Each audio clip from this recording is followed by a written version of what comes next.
Check, check, check. One, one.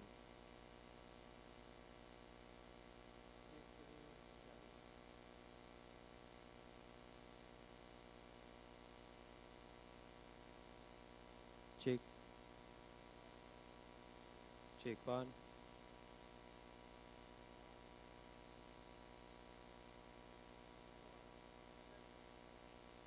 हाँ disturbance है किस में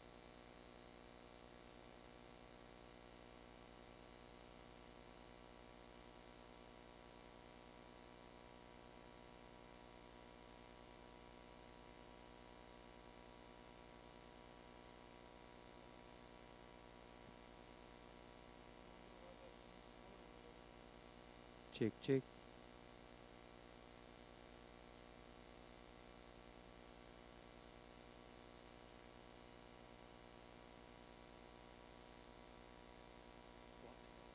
check, check, check, check,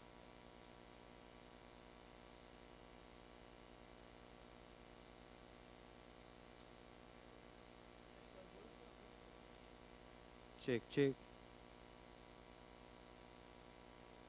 check. Start मारो कोई बात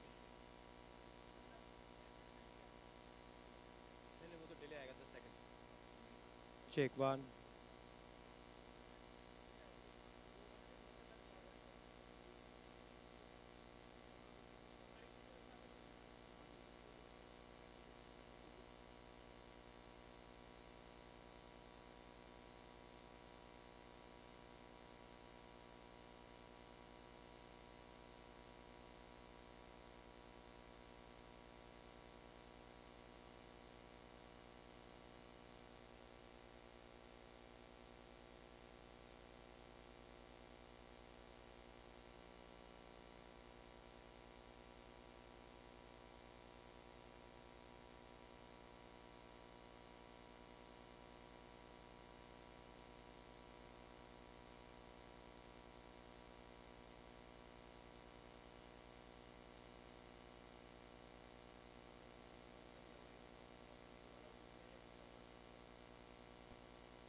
Hello.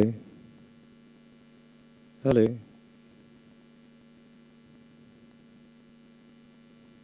Hello.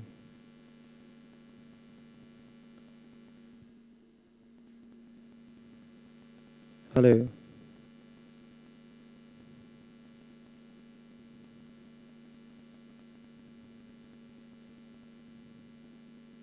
Hello.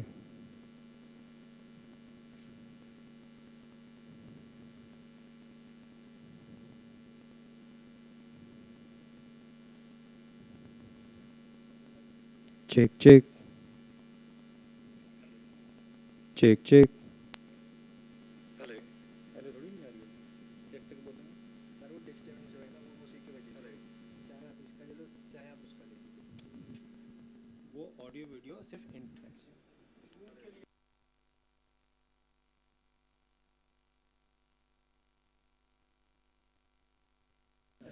Check check check audio check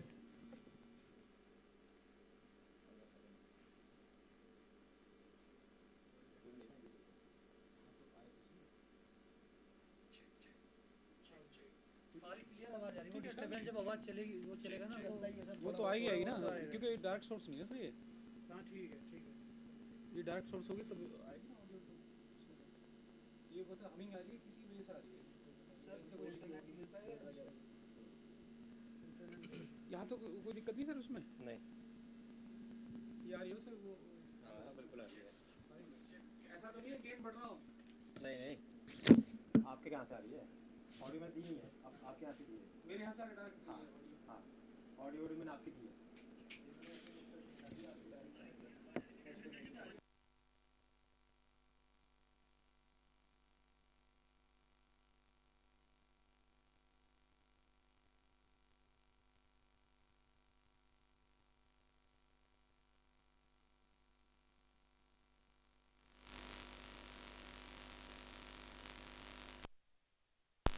Check one, two. Hello, check, check, check, check, check. Yellow. Check one, two. Check, check.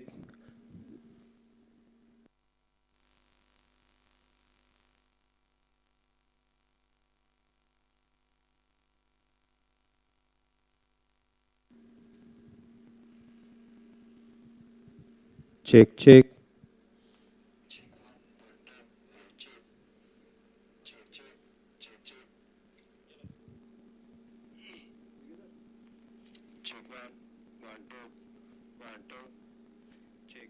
अब ठीक है, अब ठीक है।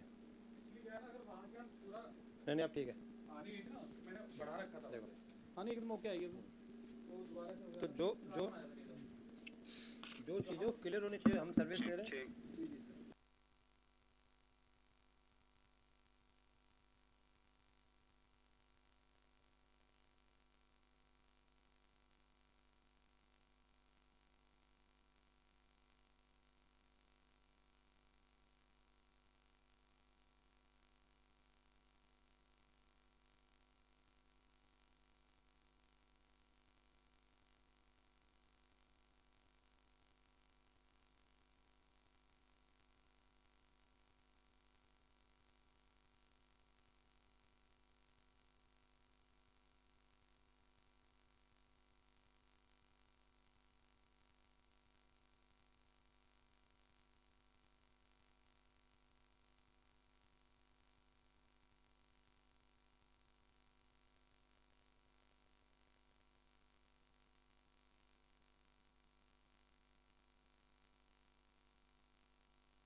Startup India story at the global forefront.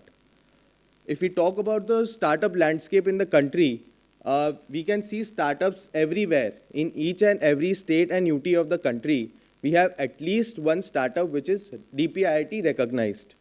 We are the third largest startup ecosystem across the globe.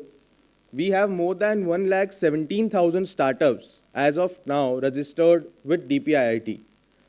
An important point to note here is that the startup story of India is not just led by tier 1, tier 2 cities, but it is also coming from the tier 2, tier 3 cities of the country. We have seen on an average startups producing 11 jobs on a year, and this is a trend which is increasing. The average number of jobs created by startups back in 2017 or 18 were roughly around 7, 8, which is also now increasing to 11 and even further. We have also hosted more than 680 users on the Startup India Hub to facilitate and disseminate a lot of information regarding state policies, other key programs that Startup India keeps on hosting very frequently. To talk about the journey in solid numbers, I would want to represent that from less than 5,000 startups in 2015, we are more than 1,17,000 startups as of today.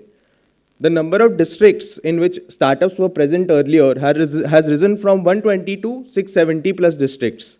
We have seen a drastic change in the number of states and UTs coming out in the support of startups. Back in 2015, there were only 4 states and UTs with dedicated startup policy. Right now, there are 31 states and UTs which have a dedicated startup policy. We are working very closely with the remaining 5 UTs so that their startup policy can be drafted and notified in the public domain. The number of unicorns has seen a sharp jump. The recent times have again sort of boosted the unicorn ecosystem and startups becoming more and more sunicorns and then converting themselves into unicorns. The funding has tremendously increased from $8 billion to more than $103 billion. And we have seen some stagnation in the recent past because of funding winter, but that is again easing out. And we are seeing more inflows of funds given the global economic situation improving and more funding happening in the startups in the early to late stage startups. The jobs that these startups have facilitated till date are more than 12,42,000. These are the jobs that are actually reported by startups themselves at the time of recognition. Talking about the key touch points or engagements that the Startup India vertical is hosting is as a role of government as enabler. We provide funding support to startups. We provide access to domestic markets.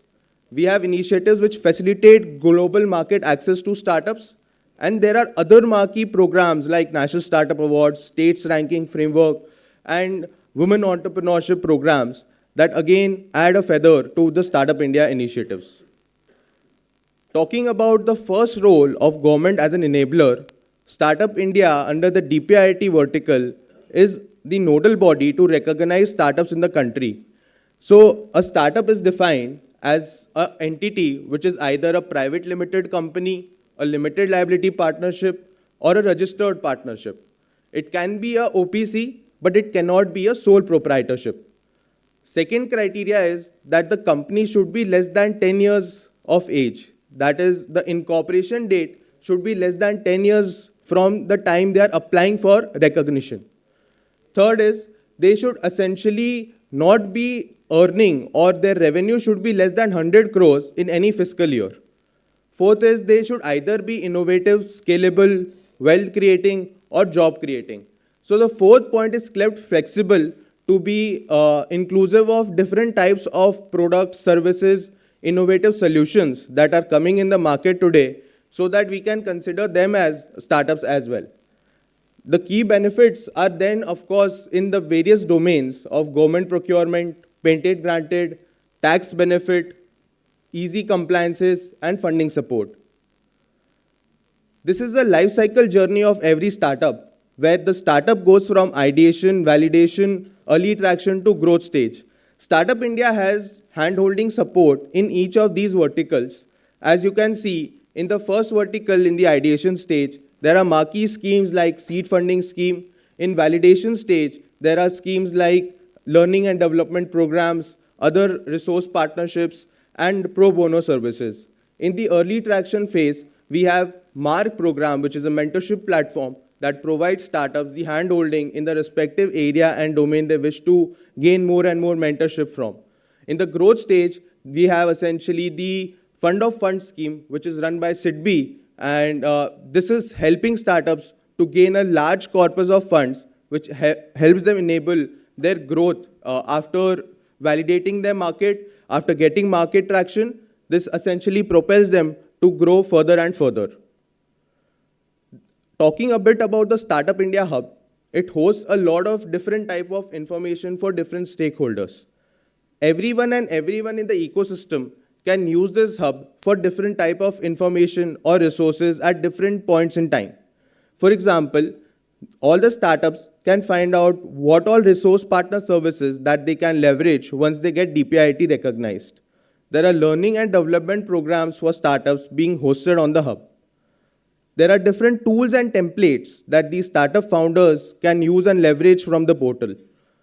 There are virtual showcase sessions that keep on happening, showcasing different startups, different incubators, different industry events that keep on happening in and around the country. Marquee programs about National Startup Awards, State Ranking Framework, Innovation Week, National Startup Day, all the information about these programs can be found on the hub. Schemes and policies of different states and UTs and other departments are also hosted on the hub. Ecosystem network and other publications and reports that keep on coming. Recently, Startup India launched a fintech report with BCG, and that is also hosted on the hub. Talking a bit more about the MARC platform, this was launched last year by Honorable Minister during the National Startup Day. It essentially aims to bridge the gap between the startup founders and the expert mentors in the industry so that it can be an online platform which facilitates the connects. There's an AI matchmaking tool which helps startups identify what are the right mentors, and also for mentors to suggest them that which are the startups that they would be most beneficial to. I would request all startups present here to register on the MARC platform, and also all the experts to register on MARC platform as mentors so that they can guide the startups in their respective area of expertise and help the startups in their growth story. Talking a bit about more on the funding support, I would now request my colleague, able colleague Rachit, to come and walk you through the different funding supports that Startup India is offering.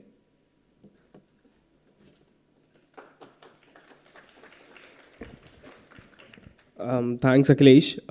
Thank you so much, everyone, for coming and joining us today. So, like Akhilesh mentioned, that Startup India was an initiative by our visionary Honorable Prime Minister and was launched on 16 January 2016. So I can see that there are some of the startups who are sitting here, and I myself have been a founder, and I personally know that how important it becomes for a startup to raise funds, right? And how much important it becomes when you are facing a crash crunch, and it can be due to numerous of reasons, right? So this is one aspect of Startup India where we focus a lot. So in funding support, if you'll see on the slide, there are three different schemes that we are running.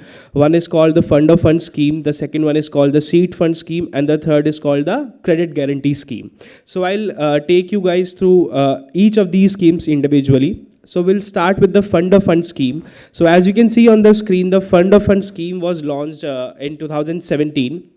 And the purpose of the scheme, right, is for the growth stage startup, the startups who are in their growth stage and are, and require funds, right? So those particular startups can apply on our portal. So there's a big 10,000 crore corpus that we have, that SIDBI, that is with SIDBI. And what we do is that DPIIT has given this corpus to SIDBI, and through various AIFs, that is alternate investment funds, this fund is being distributed to all these startups who apply for the scheme. Now, obviously, there are certain criteria through which the startups have to apply, but this is a very, very important scheme, and it's, one of the most revolutionary scheme that we have launched. Now, how it works is, so we recently also launched one portal called the Investor Connect portal. So how it works is, so there's a portal on which there are certain investors present with, let's say I'm an investor, right? So I will have my methodology of I want to invest in this particular kind of startup. I want to invest in this particular sector of startup. I want to invest in this particular traction of startup. It can be in the growth stage. It can be in their pre-seed stage, right? So as an investor, I have my own thesis. Similarly, as a startup, I have my own thesis that, okay, I want to get funding from this particular kind of investor. I want to have a funding from this particular kind of investor who have expertise in this particular areas, right? So what this portal does is that it's an AI-based portal where startups can register themselves, the investors can register themselves, and then there's a matchmaking which happens at the back end, right? And they both get connected, and then the next process takes place. So that is about the fund of funds scheme. The second scheme that you can see is the seed fund scheme. This scheme was launched in 2021. So just like the fund of funds scheme, which is for a more, growth stage startup, a seed fund scheme is, as the name suggests, is for the startup who are in their pre-seed or seed stage, who have a minimum viable product, and or even if they are in their ideation stage, they can apply for this scheme. So again, how it works is, we have a network of incubators, right? So what these incubators does is, they have their own thesis of selecting the startups. Similarly, the startups have their own thesis of selecting the incubators. There's a matchmaking that happens. There's a whole seed fund scheme which is set up under Startup India, who looks after all of this, right? And what ultimately happens is that there's a corpus of 945 crores which needs, which is set up for the period till 2026. Now what happens is, the startup can apply for two different schemes within the seed fund scheme. Either they can get a cash grant of 20 lakhs, or else they can get a 50 lakh convertible debenture, right? So how it works is, the startup who wants to take or avail the benefit of this scheme apply on the portal, right? Then the incubators select that, okay, if this particular startup is suitable for them, then the matchmaking happens, and then the fund is dispersed. Again, this fund is this fund is disbursed in tranches as per what the incubator and startup decides. And the third scheme, as you can see on the screen, is the credit guarantee scheme.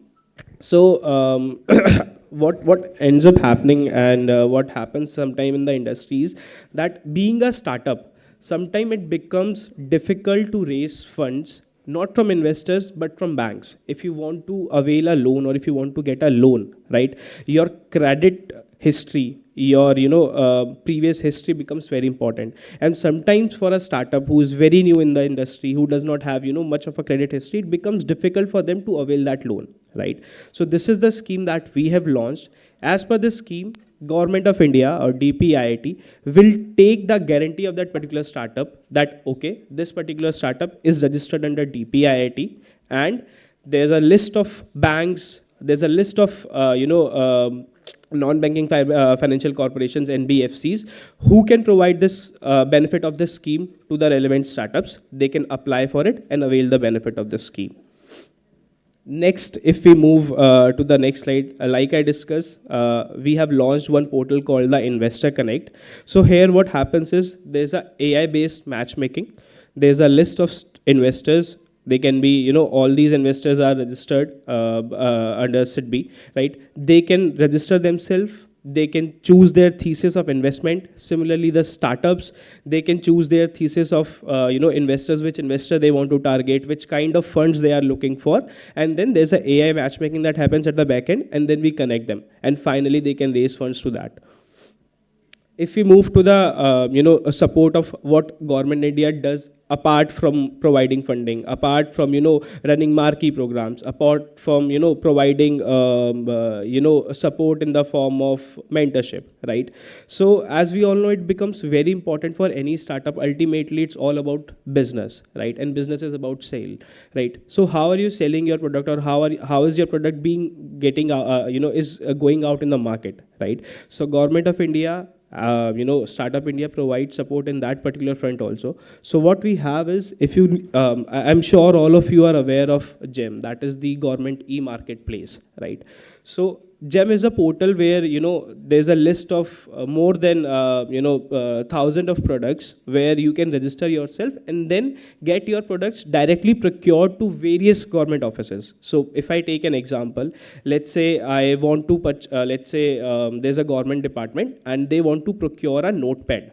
Right now, if in order to procure that notepad, it does not happen that the person can directly go out in the market and purchase it. Right, there's a whole tender process that happens. Right, you need to purchase those notepad as per the RFPs. Right, so all these processes happen at the GEM portal. So now, what Startup India has does is, and how the government is supporting in that particular front is, so there are certain criterias which are relaxed for the startups, primarily the EMD requirements. So what happens is, let's say I'm a big organization who produces notebooks, right? I can easily submit some deposit to the portal and then apply for the procurements, right? So government will see that, okay, this is a big company, this is a big corporation, they have enough funds and they have deposited also, right? But for a startup, it becomes difficult to deposit in the initial phase. They do not have that much credibility, right? So that's where again the government comes in. If you are a DPIT registered startup, you know the EMD requirements are waived off for you. Similarly, if you do not have a prior turnover, right? So prior turnover also becomes a very important aspect while you are procuring. So that particular front is also relaxed for the startups who are DPIT registered. And last and final most is the prior experience. Again, what as per the definition of startup, a startup is something which is working towards innovation and it's very new in the market, right? So we do not expect them to have prior experience. So that is something also which is relaxed as per DPIT registration. If you apply to the GEM portal directly, you'll get benefits of all this. Finally, if we go to other, central government engagements, so Startup India has partnered with almost every ministry. We have partnered with organizations like ISRO. We have, so what we do is that we do multiple challenges. For example, we have one challenge called the NAVIC Grand Challenge, which we are doing with the Department of Space. Similarly, we had one challenge last year we did with the Ministry of Food and Processing. Similarly, we are doing one challenge with the Ministry of Ayush, right? So what happens is that we invite startups, we roll out a process, there's a whole application portal on which startups apply, and finally, there's a whole evaluation committee which is set up, which includes technical expertise from government, technical expertise from private players, technical expertise from Invest India, from Startup India, and finally, the core group of startup is chosen, and then as per the challenge rules, whether it be funds, whether it be mentorship, that is provided to startups. Now, if we move towards the global market, so we all know that India is, one of the most growing market. We are the third largest startup ecosystem, and we are the fifth largest economy. But it becomes very, very important for us to go out in the market and expand globally. So that is again where Startup India comes in, where DPIIT and Government of India actively support startups. So we have partnerships, corporate partnership with almost every big company that is present out there, whether it be Google, whether it be HCL, whether it be HDFC Bank, whether it be Dell. So we provide support. What we do is that we directly connect you with those corporates. So we have a list of beneficiaries, right? So what I mean by beneficiaries is the startups who have availed benefits of Startup India schemes. There are multiple schemes that we run. So if you have availed benefits of any of our schemes, whether it be tax exemption schemes, whether it be seed fund scheme, whether it be credit guarantee scheme, you become a beneficiary of Startup India, right? So then you can directly reach out to us. We'll help you connect to the ministry. We'll help you connect to the corporate players. We'll help you connect with the big conglomerates. So whatever it is, we'll be there to help you with it. Finally, very important slide if you that you can see on the screen is, so this is what we call as bridges, right? So what I mean by bridges is that Startup India in total, we have 22 bridges as of now. And by bridges, what I mean is, so for example, let's say we have created a bridge between India and Bangladesh, right? So now what happens is, so for example, India is, if we talk in terms of expertise, India has a very good expertise when it comes to servicing, when it comes to IT, when it comes to digital technology. Whereas if we talk about Bangladesh, Bangladesh might have expertise in terms of manufacturing. So through the help of these bridges, what we do is we exchange our expertise, right? So similarly, we have multiple bridges. We have in total 22 bridges. We have bridges with Japan, we have bridges with UAE, we have bridges with Bangladesh, we have bridges, with other different countries. Then, like Akhilesh mentioned in the previous slide, we run various marquee programs. To name a few, we have one program which we call Women for Startups. So it's dedicatedly designed for female and women founders. So what we do is, and so far we have done it in every single state in India, we plan out workshops, right? So now in these workshops, what we do is we have divided this workshop into three phases, three pillars. One of them is mentorship support, second one is market access, and third one is investor connect. So what we do is, how we plan is, we plan it for a 2-day event where we host workshops. The first day is dedicated to your mentorship and your market access, and the third day is scheduled for an investor connect. What we do is we invite investors, then we provide opportunities to these women founders to pitch in front of these investors and then raise funds from them. So that is one marquee scheme that we have launched last year, and in just a span of 1 year, we have covered all the states. Similarly, we have other marquee programs. We have a program which we launched in 2018 called Yatra, where we had a whole, bus kind of arrangement which went and roamed through all of India, explaining about what startups is, what Startup India does, and explaining the benefits of what government is providing to the startup. Similarly, we have another marquee program called the State Startup Ranking, the results of which were launched on 16th of January this year as well, which was the 4th edition of SRF. So I'll just take one more minute and explain quickly what SRF is and how important and how it has changed, the way the states used to operate. So like I said, this was the 4th edition. So how SRF came and what the purpose of SRF was is to rank all the states on a basis of a framework. So what we did was, there were certain parameters on which each state were ranked. For example, what kind of incubator supports the states are providing, what kind of programs they are running for women, what kind of investor supports the states are providing, what kind of grants the states are providing. So these are just few parameters. On the basis of multiple parameters, states were ranked, and slowly what we have started seeing, in the first edition, I think only 6 or 7 states participated. Now this year, Akhilesh is part of the states team also. We had all the states and union territories who participated in this exercise. All of them were ranked, and we have ensured that it's a very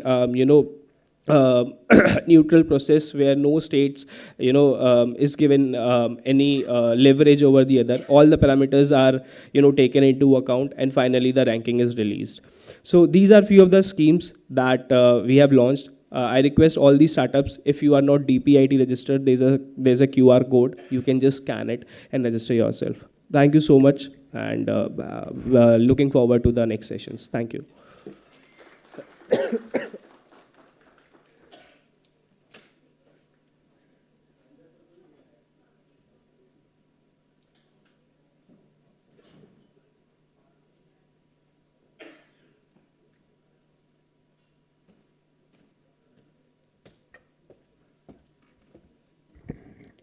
Thank you for the presentation. We will now move for the tea break and then come back to begin the session. Okay. All right.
Thank you so much, all the speakers, for giving excellent presentation.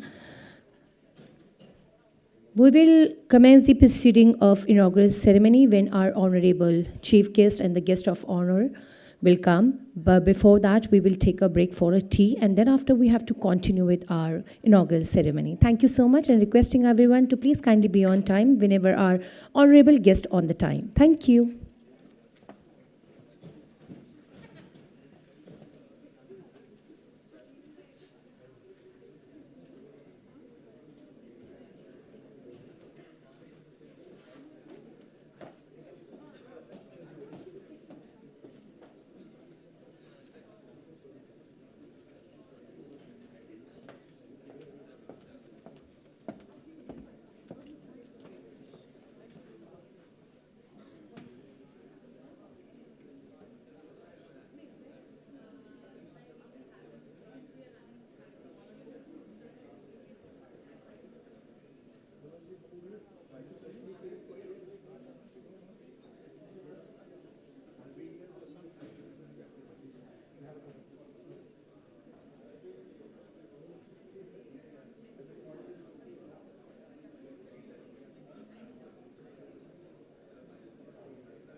देखो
एक बार जितनी check कर, मैं एक बार check बनवा के रख दो। आई थिंक होगा। सनोज एडिशनल लेके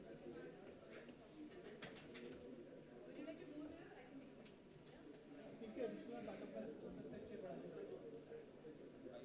अभी 5 से ना रखते हैं, हो सकता है बढ़ा दें। एक additional backup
world food India का वीडियो चला देते एक बार देखते।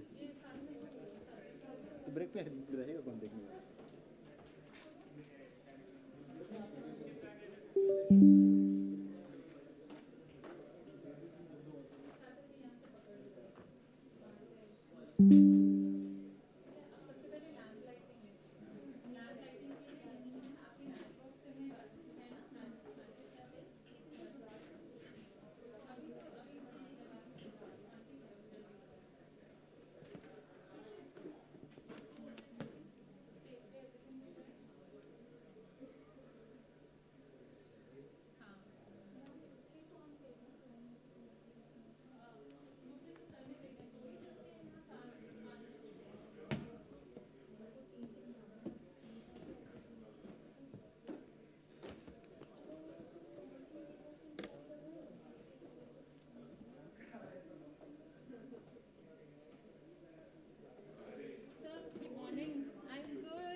जी कब स्टार्ट होगा ये?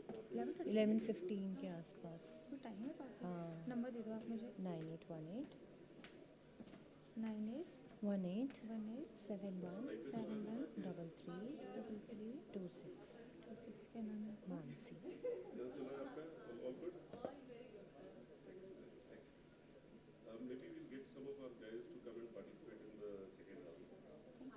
Welcome, Mr. Palhan. Mahi. Your good name? माही। देखिए तो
With India racing ahead in the field of food processing, the time was right to shine a spotlight on the sunrise sector with World Food India 2023, where the global food processing industry united as one. The land of opportunities and abundance became a beacon, advancing towards becoming the food basket. The event was inaugurated by the Honorable Prime Minister, who shared the vision and mission of the food processing industry. Food processing industry से जुड़ा ऐसा कोई क्षेत्र नहीं है जिसमें भारत ने अप्रत्याशित न दर्ज की।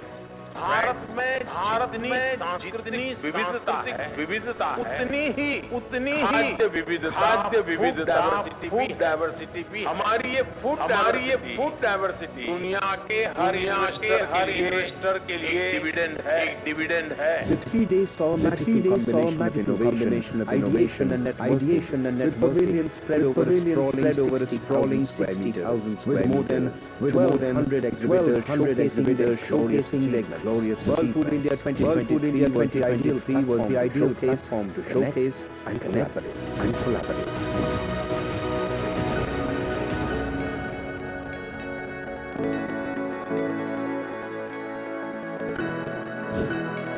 With active participation from over 90 countries. World Food India 2023 was an example of whole of government with participation from across the length and breadth of the country. The complete value chain was exhibited in all its glory.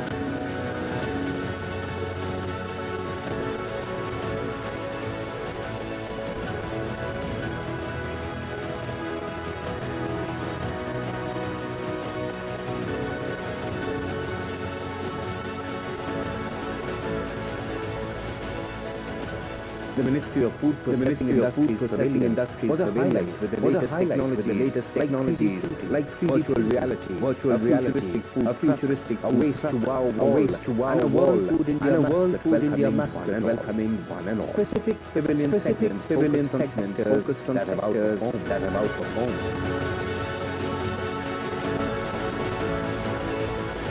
A unique food street with 75 regional and 200 chefs was another prime attraction with live newborns performed to ensure a glorious and prosperous. The valedictory ceremony was graced by the Honorable President. The journey from processing to prosperity, new heights with World Food India 2023, getting firmly established in the global calendar. Propelled by the food processing industry, we will move towards a developed by 2047, creating new records in the book of history. As Bharat sees its future standing in the league of development. Thanking one and all who graced this event and looking forward to a momentous World Food India 2024.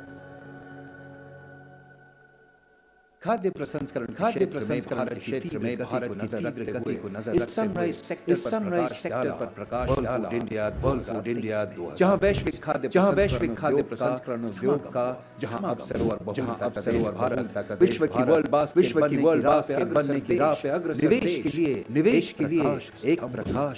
इस कार्यक्रम का उद्घाटन माननीय प्रधानमंत्री जिन्होंने खाद्य प्रसंस्करण उद्योग के दृष्टिकोण को फूड प्रोसेसिंग इंडस्ट्री से जुड़ा ऐसा कोई क्षेत्र नहीं है जिसमें भारत ने अप्रत्याशित न दर्ज की। भारत में जितनी विविधता है उतनी ही खाद्य विविधता फूड डाइवर्सिटी भी। हमारी ये फूड डाइवर्सिटी दुनिया के हर इन्वेस्टर के लिए डिविडेंड है। 3 दिनों में नवाचार और नेटवर्किंग का जादुई 60,000 वर्ग मीटर में फैले पवेलियन 1200 से अधिक अपनी शानदार उपलब्धियों का वर्ल्ड फूड इंडिया 2000 शोकेस और कोलैबोरेट करने का आदर्श मंच।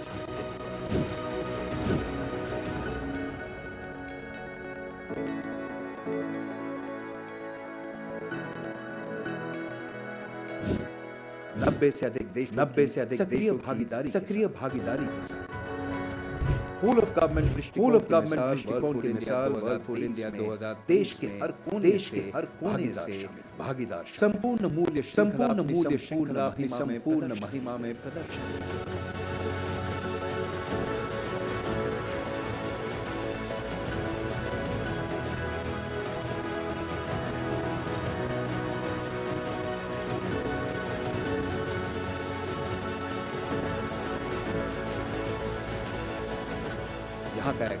यहाँ का एक्शन था खाद्य प्रसंस्करण का उद्योग मंत्रालय का, जहाँ आधुनिकतम टेक्नोलॉजी से लैस 3D reality, futuristic waste to wow दीवार और वर्ल्ड फूड इंडिया मास्कट ने सती का आश्वासन। विशिष्ट क्षेत्र पर जिन्होंने उत्कृष्ट वृद्धि की है। 75 क्षेत्रीय व्यंजनों और 200 एक अनूठा एक और प्रमुख जहां दर्शकों को लाइव कुकिंग का नए बंधन बनाए गए ताकि एक शानदार और समृद्धिशील भविष्य भारत के माननीय राष्ट्रपति के इस समारोह का नई ऊंचाइयों प्रसंस्करण से समृद्धि की वर्ल्ड फूड इंडिया 2023 वैश्विक घटनाओं के कैलेंडर एक स्थायी पाठ खाद्य प्रसंस्करण उद्योग इतिहास के पन्नों पे नया इतिहास हम 2047 विकसित भारत और विकसित देशों से कंधा मिलाकर नई बुलंदियां इस इवेंट में शामिल होने वाले सभी लोगों को और एक अतुलनीय वर्ल्ड फूड इंडिया 2024 का इंतजार।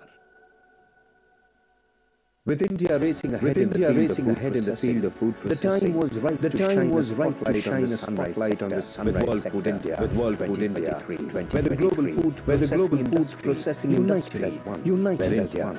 The land of opportunities and abundance became a beacon advancing towards becoming the world. The event was inaugurated by the Honorable Prime Minister, who shared the vision and mission of the food processing industry. Food processing industry से जुड़ा ऐसा कोई क्षेत्र नहीं है जिसमें भारत ने अप्रत्याशित न दर्ज की।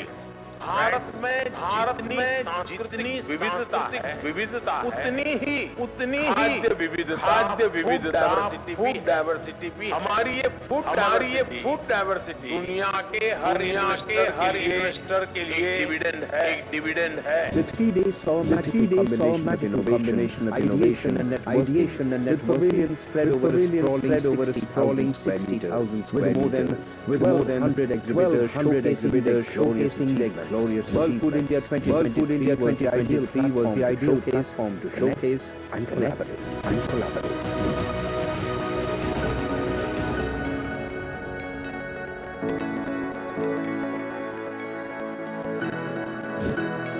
With active participation from over 90 countries. World Food India 2023 was an example of whole of government with participation from across the length and breadth of the country. The complete value chain was exhibited in all its glory.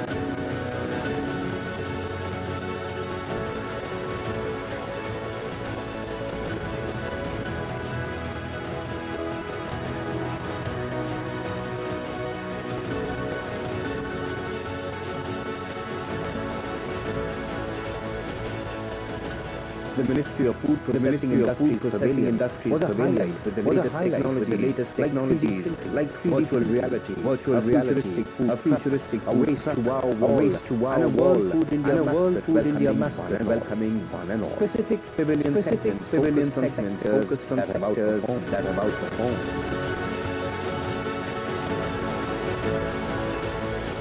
A unique food street with 75 regional and 200 chefs was another prime attraction with life, newborns to ensure a glorious and prosperous the valedictory ceremony was graced by the Honorable President. The journey from processing to prosperity new heights touched World Food India 2023, getting firmly established in the global calendar of events.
Good morning, ladies and Good morning, gentlemen. ladies I and request gentlemen. all of you I to please request all of you to please seat. kindly have your Our seat. honorable chief Our guest of the honorable program chief guest and of the the guest of program honor and will the be guest of honor join will with be us within join 5 with us minutes. within 5 minutes.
Once again, I request all of you to please kindly have your seat and put your mobile phone on a silent mode, switch off from now onwards.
Good morning, ladies and Good gentlemen. morning, ladies and I gentlemen. request all of you to kindly have your seat. Our honorable Will join with us within a few minutes.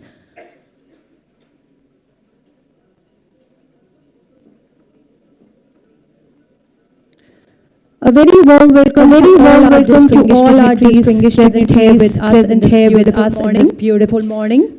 We would like to proceeding of inaugural ceremony, honorable chief guest, Shri Pashupati Kumar Paras, honorable minister, Ministry of Food Processing Industry. A very warm welcome to you, sir.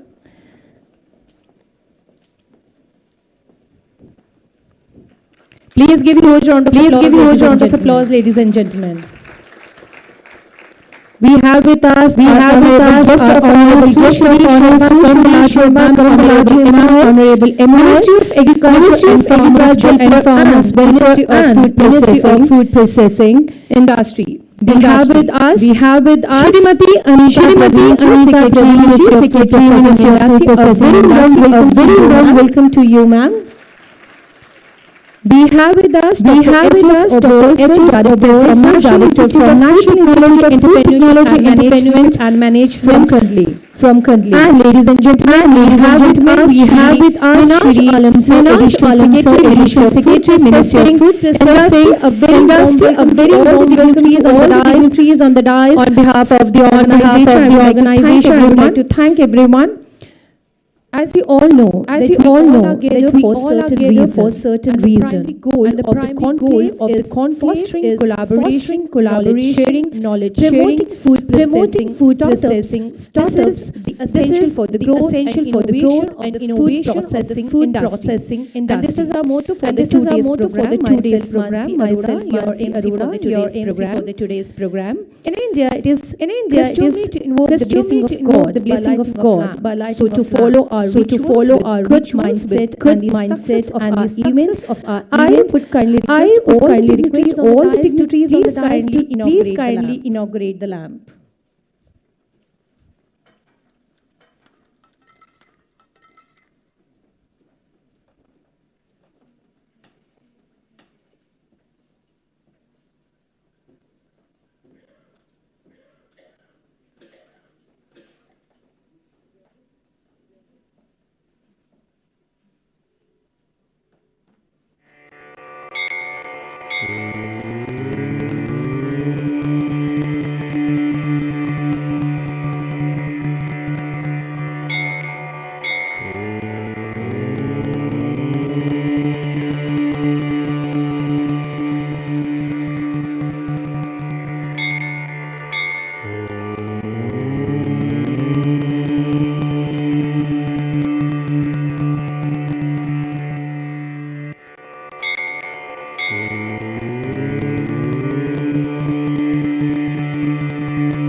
Thank you so much, honorable dignitaries on the dais.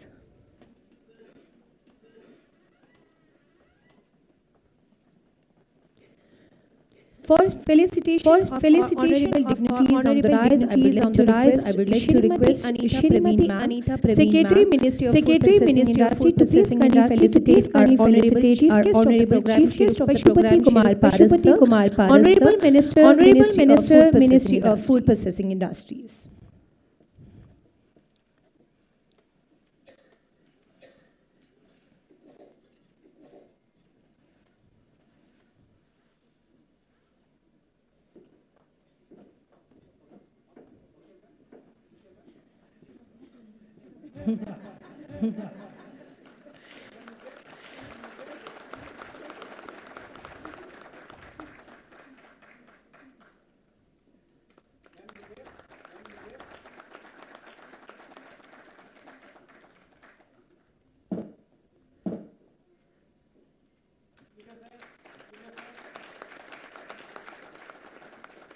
Thank you so much, ma'am. Welcome to you, sir. Now I request Shri Minaj Alam Sir, Ministry of Food Processing Industry, to please felicitate honorable guest of Sushri Shobha Karandalache Ma'am, Honorable Ministry of Agriculture and Farmers Welfare or Food Processing Industries.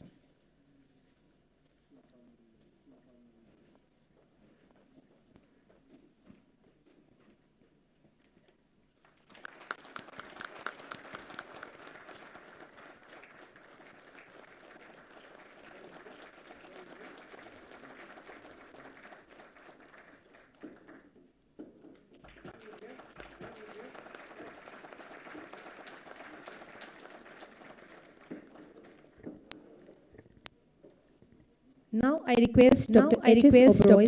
Oberoi, National Institute of Food Technology, Entrepreneurship and Management, to please kindly felicitate Shrimati Anita Previ, Secretary, Ministry of Food Processing Industries.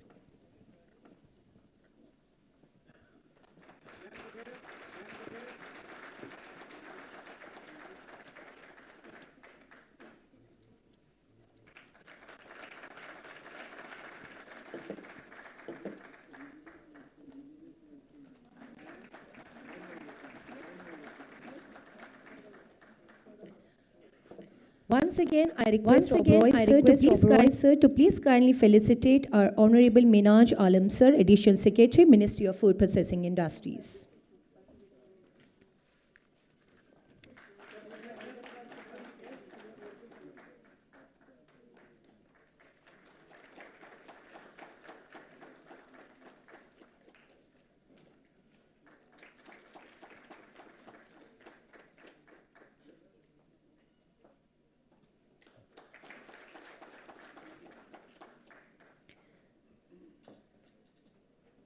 Thank you so much, sir. Let's move on to the proceeding of inaugural ceremony. By welcoming remarks, I feel privileged call upon Dr. H.S. Oberoi, sir, Director, National Institute of Food Processing Technology, Entrepreneurship and Management, Kundli. I request you, sir, to please kindly give your welcoming remarks.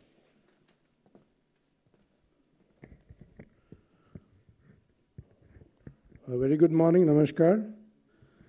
Dignitaries on the dais and off the dais. It's a pleasure for me to welcome our Honorable Union Minister for Food Processing Industry, Shri Pashupati Kumar Parasji, to SUFALAM 24. Sir, हम आपका इस कार्यक्रम में अभिनंदन करते हैं, स्वागत करते हैं।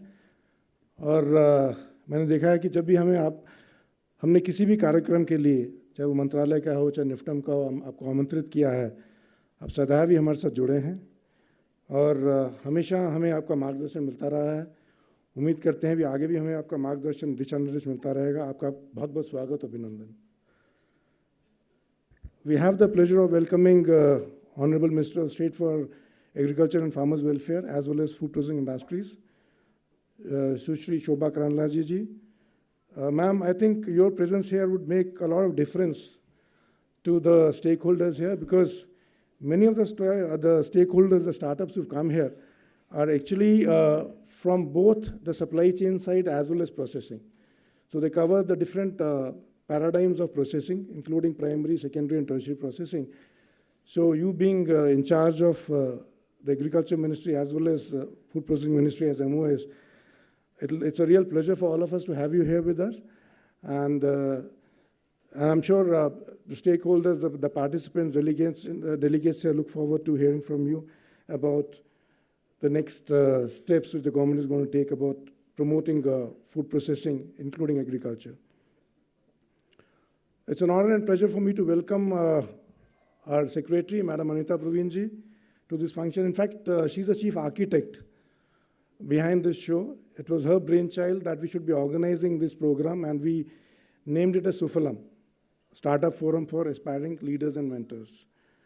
And initially the program was to be organized at our institute in Kundli, but because of the reasons beyond our control, we had to shift the venue at the last moment to PhD House.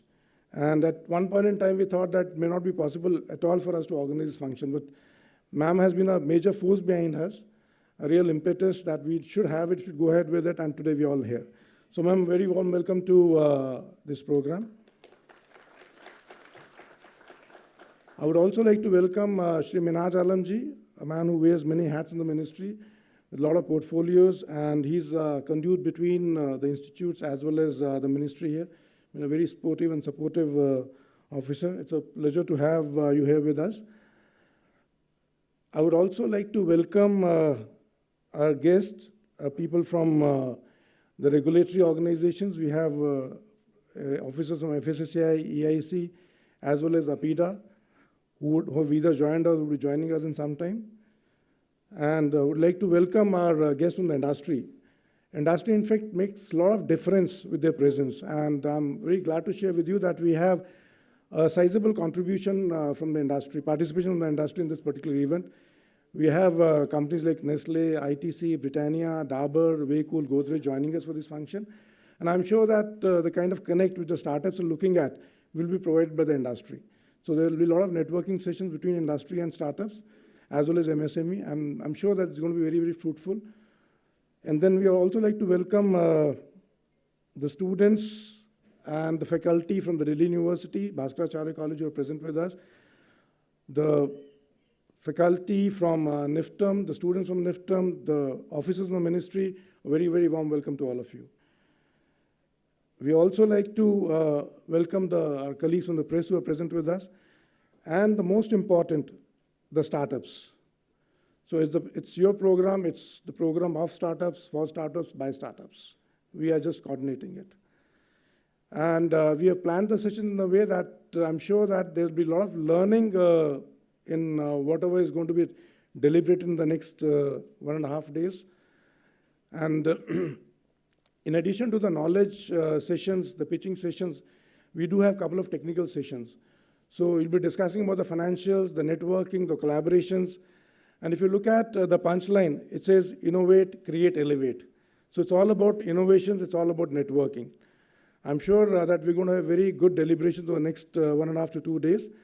And remember, we're going to have discuss something which will be technical and scientific in nature. Because we say that food saves life and processing saves food. So when we talk about saving food, we talk only about the extending the shelf life of food. But at the same time, processing also ameliorates or adds value to the food.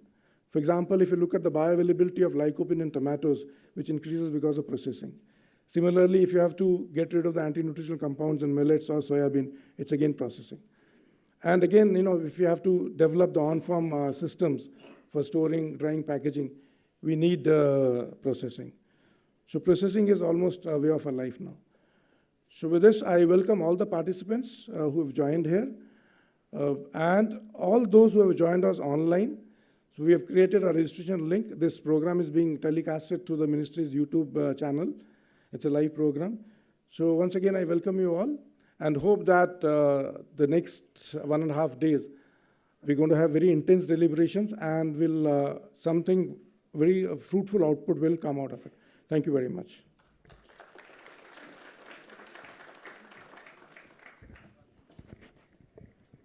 Thank you so much, sir, for your commendable welcoming remarks. We will now take the opportunity to listen context setting by Shrimati Anita Praveen, ma'am, Secretary, Ministry of Food Processing Industry.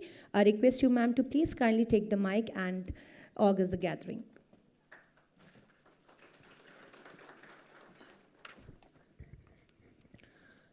Thank you so much.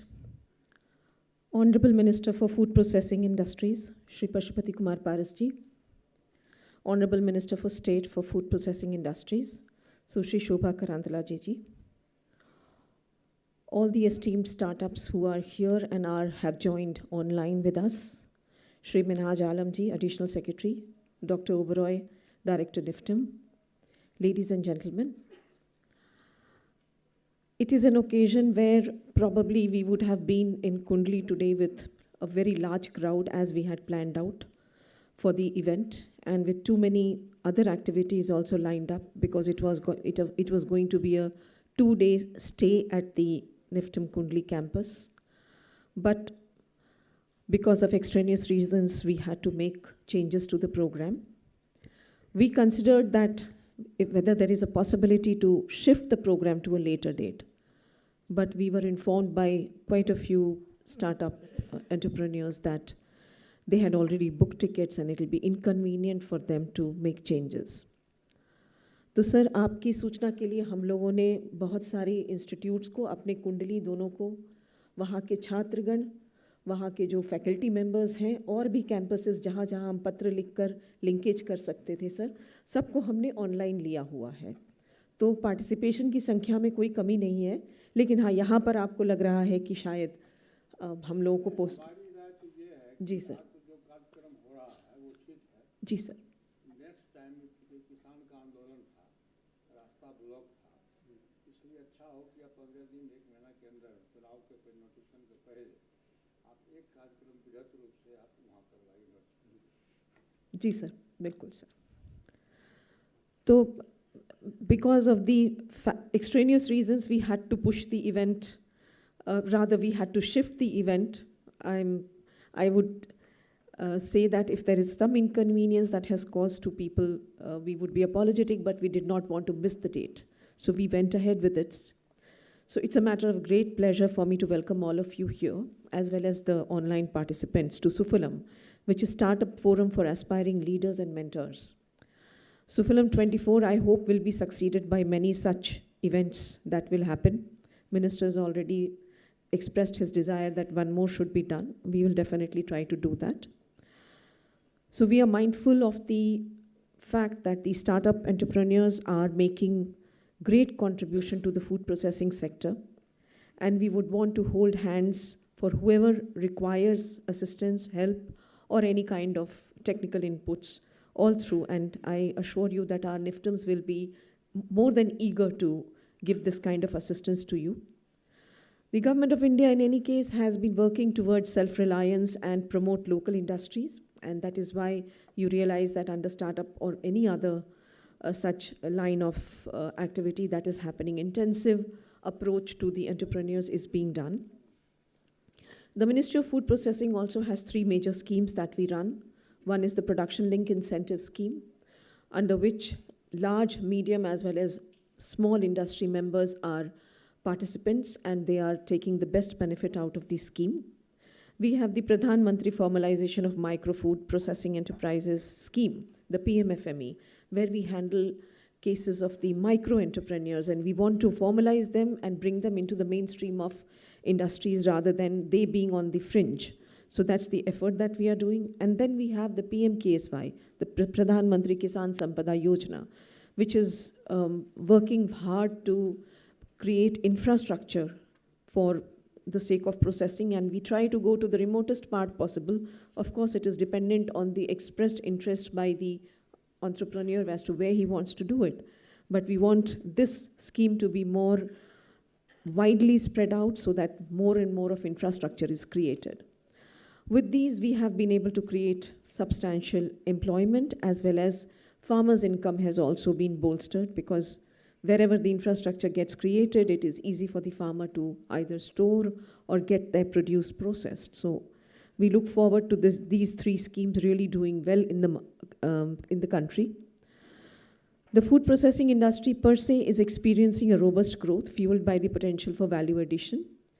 Particularly within the food processing sector, we recognize this, it has been recognized as the sunrise sector, and Honorable Prime Minister mentioned this when he was making a speech for the World Food India, and that gave the industry members as well as us a lot of pleasure.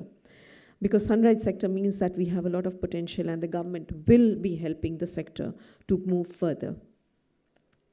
Over recent years, the sector has undergone remarkable modernization and sustainable economic growth, facilitated by the government initiatives aimed at outpacing agricultural growth rates and generating substantial employment opportunities.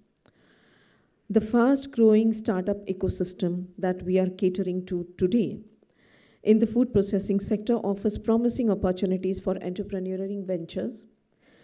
We have around 3,800 startups in the food processing sector, which we are aware of. I think they are registered with the Startup India, and that's how this number comes. But I would say the micro enterprises are still many more who should be coming on board with the Startup India and in this particular channel.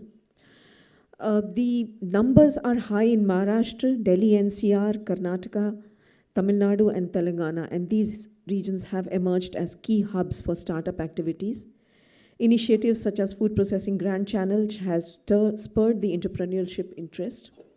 We have also given adequate nudge to the millet-based food processing under the PLI scheme and brought about ties between NIFTM Kundli and financial institutions to assist startups over extended period of time.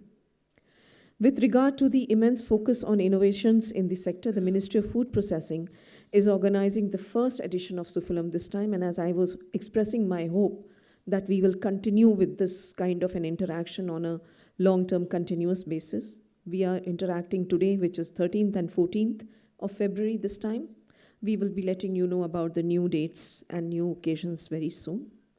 The primary goal of the conclave is fostering collaboration, knowledge sharing, and promoting food processing and allied sector startups. This is essential for the growth and innovation of the food processing industry. This comprehensive initiative aims to amalgamate diverse stakeholders from the food processing sector and the growing startup ecosystem, fostering a holistic environment for collaboration, mentorship, and resource sharing. NIFTM Kundli has come on board with us as a strong arm to assist the ministry in organizing the event. NIFTM Kundli promotes entrepreneurship in its teaching, research, and outreach activities. It includes entrepreneurship as an academic course, undertakes various research projects for businesses, and reaches out to rural areas to promote entrepreneurial activities through its village adoption program. NIFTM has also launched its incubator as the Section 8 company in the name of NIFTM Technology Innovation and Business Incubation Foundation, NTI-BIF, to promote entrepreneurship in the food domain and also to promote and support the entrepreneurial ventures of the students of the institute. It has so far incubated 22 startups in the first 3 years.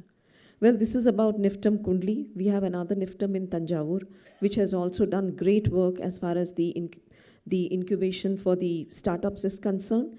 And we hope that next time we'll have more participation coming from there. But for this a little bit of glitch that we had, we will definitely have a lot of NIFTM startups also being, Tanjavur startups being here in the next event that we hold. In conclusion, the ministry has the steadfast goal in front of it where we want to hold hands.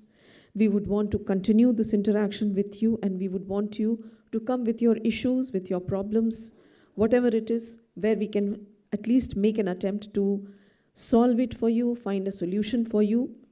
We have also kept sessions which will be very informative for the participants today, and I hope the sessions are also getting communicated online to various startups who will be making use of this best opportunity.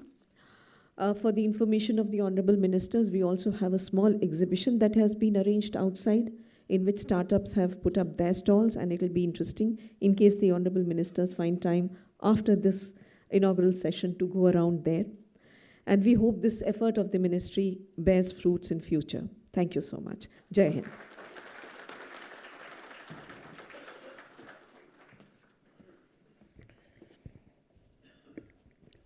Thank you so much, ma'am, for your knowledgeable speech. I feel privileged to call upon Honorable Guest of Honor, Sushri Shobha Karandalaje, ma'am, Honorable MOS, Ministry of Agriculture and Farmers Welfare or Food Processing Industry. I request you, ma'am, to please give special remarks to the August gathering.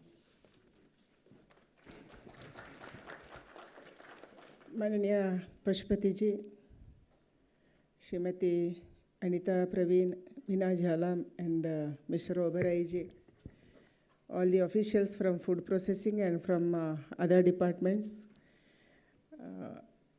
सभी देश का अलग अलग भाग से आए हुए startup companies and MSMEs, media friends, अब तो आज बहुत मुश्किल से डाउट से इधर आए होंगे, ये प्रोग्राम चलेगा कि नहीं चलेगा, क्या होगा, फिर भी इतने सारे लोग आप अलग अलग भाग से आए हैं। मैं दो डिपार्टमेंट देखती हूँ, अभी ओबेरॉय जी मेंशन किया, एक सप्लाई चेन से और दूसरे फूड प्रोसेसिंग से, इसलिए सप्लाई चेन में कुछ प्रॉब्लम नहीं है, आपको पता है, क्योंकि हमारे देश we are producing surplus. We are producing 326 million metric tons of cereals and 355 million metric tons of fruits and vegetables in the country. That is more than our population, and हम खाने के बाद भी बहुत ज़्यादा होती है अभी पूरा देश में. इसीलिए हमारा प्रधानमंत्री का इच्छा है हम फूड प्रोसेसिंग करना ही करना. We have to go for food processing value addition. Otherwise, double the farmer income is not possible because ताज़ा हम रख नहीं सकते. इतना ज़्यादा हमारे पास कोल्ड स्टोरेज नहीं है. ज़्यादा दिन रखने के लिए, ज़्यादा साल रखने के लिए इतना फैसिलिटी भी नहीं है नीचे ग्राउंड पे. इसके कारण हम फूड प्रोसेसिंग करना ही करना, क्योंकि खाने वाले विश्व में बैठे हैं. Many of the Middle East countries, they are not producing anything. Many of the European countries need many things from India. The processed food, ready to cook, ready to eat, processed food और ताज़ा, ऐसे बहुत सारे देश मांग रहे हैं. I think the APEDA officers also here, otherwise they will come for next session. There is a session from APEDA also.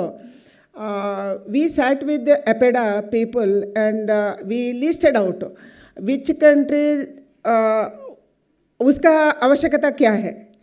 हर एक अलग अलग देश का आवश्यकता अलग अलग है. उसके लिए क्या चाहिए, किसके लिए प्रोसेस्ड फूड चाहिए, किसके लिए रेडी टू कुक चाहिए, रेडी टू ईट चाहिए, पिकल्स चाहिए, किसको क्या चाहिए. ऐसे हम एक लिस्ट बनाए हैं. मुझे लग रहा है आप हर एक स्टार्टअप कंपनी आप अपेडा का साथ एक बार बैठना है. And Indian market, domestic market is there. Yes, if you send something from Bangalore, it may reach to Delhi and they like it or may not like it. और Bombay market is bigger market, Hyderabad market is bigger market, but domestic market से ज़्यादा हमें international market को focus करना अभी, क्योंकि उधर demand है. डिमांड के तहत हम भेजना. अभी तो हमारा इनोवेशन भी ऐसे ऊपर हम करना, एंड ऐसे ही हम उसको क्या चाहिए उसका आधार पर हम फूड प्रोसेसिंग करना, ऐसे मैं मानती हूँ. क्योंकि प्रधानमंत्री जी में हमारे मीटिंग में बार बार वही बोलते हैं हम वैल्यू एडिशन को जाना चाहिए. DGFT के साथ बैठिए, अपेडा का साथ बैठिए, इनको उसको पूछिए कौन सा कंट्री को क्या चाहिए एंड किस चीज़ चाहिए एंड कैसा फॉर्म में चाहिए. उसके हिसाब से आप प्लानिंग करना अच्छा है, ऐसे मुझे लगता हूँ.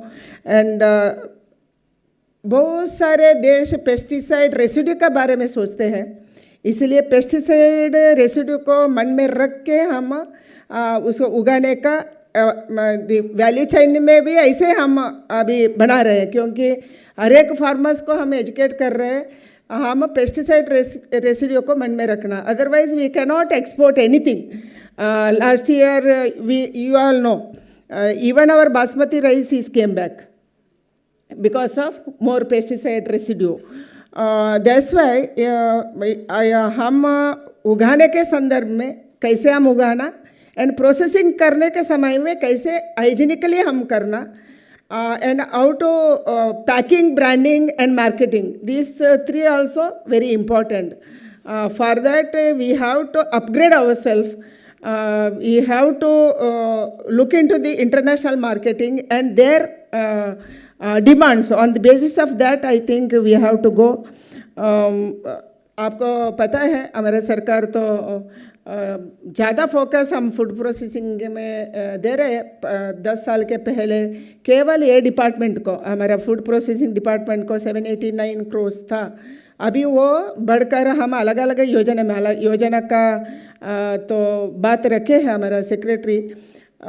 योजना के लिए 33,000 crores हम रखे हैं. ये कम पैसा नहीं है, केवल 10 साल में बढ़कर हम 33,000 तक हम पहुंचा है.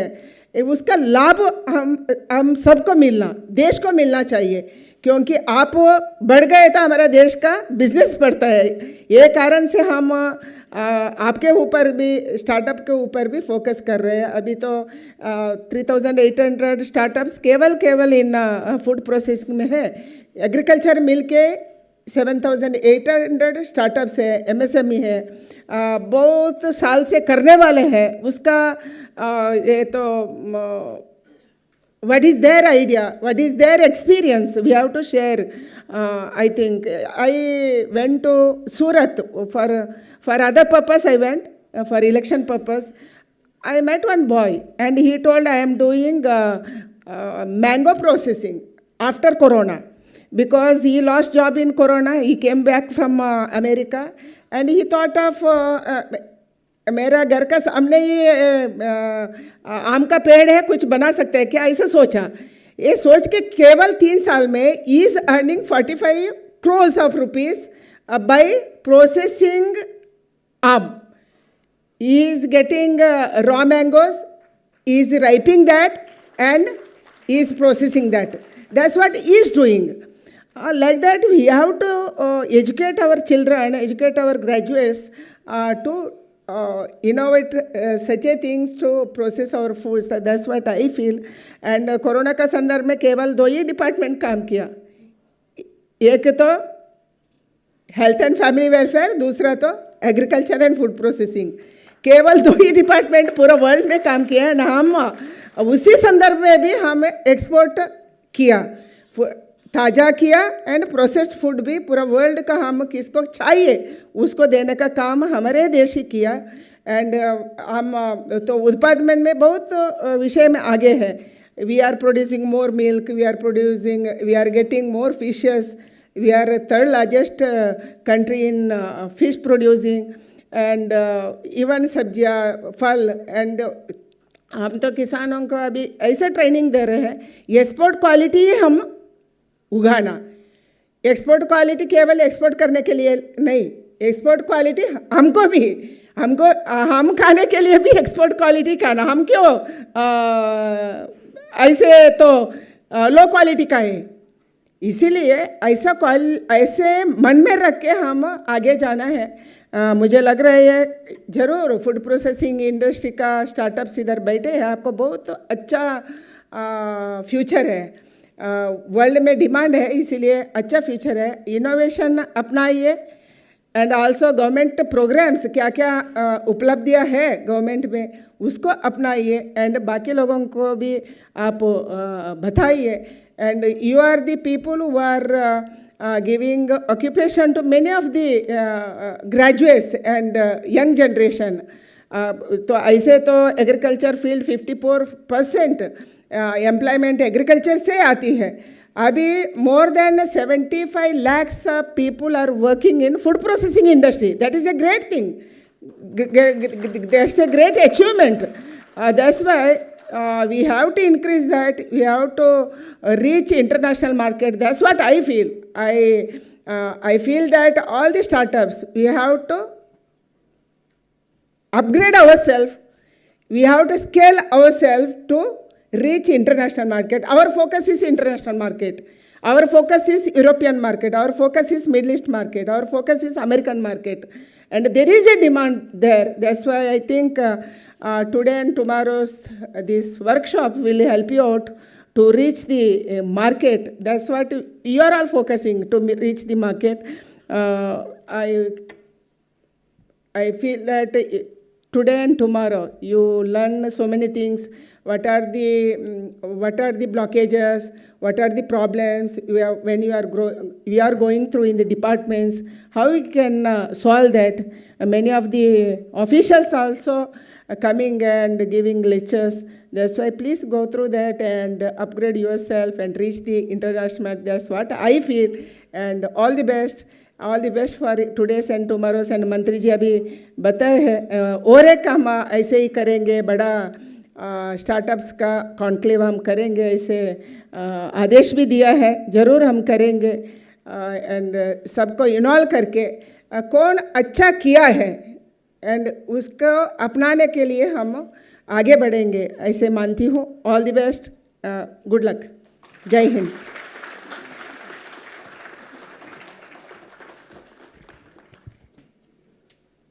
Thank you so much ma'am for your excellent remark. और आपके द्वारा दिए गए पॉइंट्स को स्टार्टअप एंटरप्रेन्योर ज़रूर ध्यान रखेंगे। Now, ladies and gentlemen, it gives me great pleasure to call you upon our Honorable Chief Guest of the program, Shri Pashupati Kumar Paras Sir, Honorable Minister, Ministry of Food Processing Industry, for giving the keynote address to the industry intellectuals.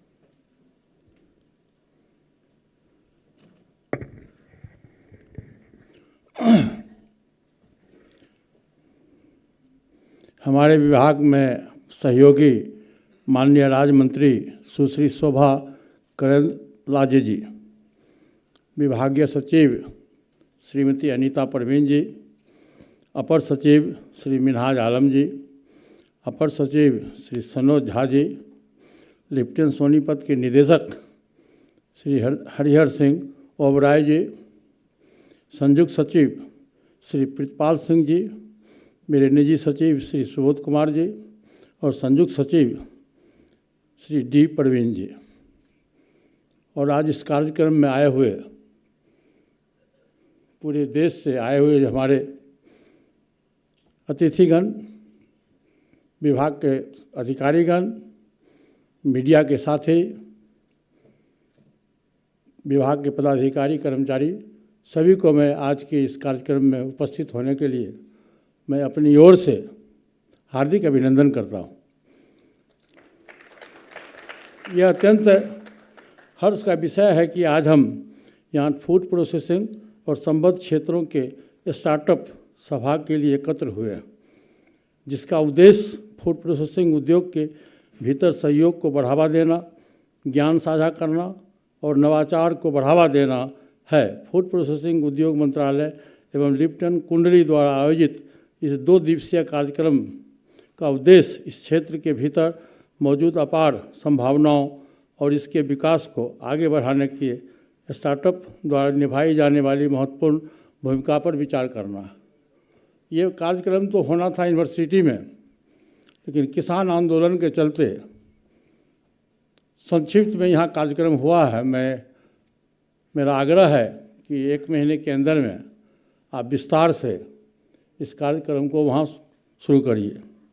मुझे यह बताते हुए खुशी हो रही है कि भारत दूध, पशुधन, दाल, बाजरा उत्पादन में शीर्ष स्थान रखता है और चावल, मूंगफली, चाय, गेहूँ, फल और सब्जियों में दूसरा और मछली उत्पादन में तीसरा स्थान हासिल करता है।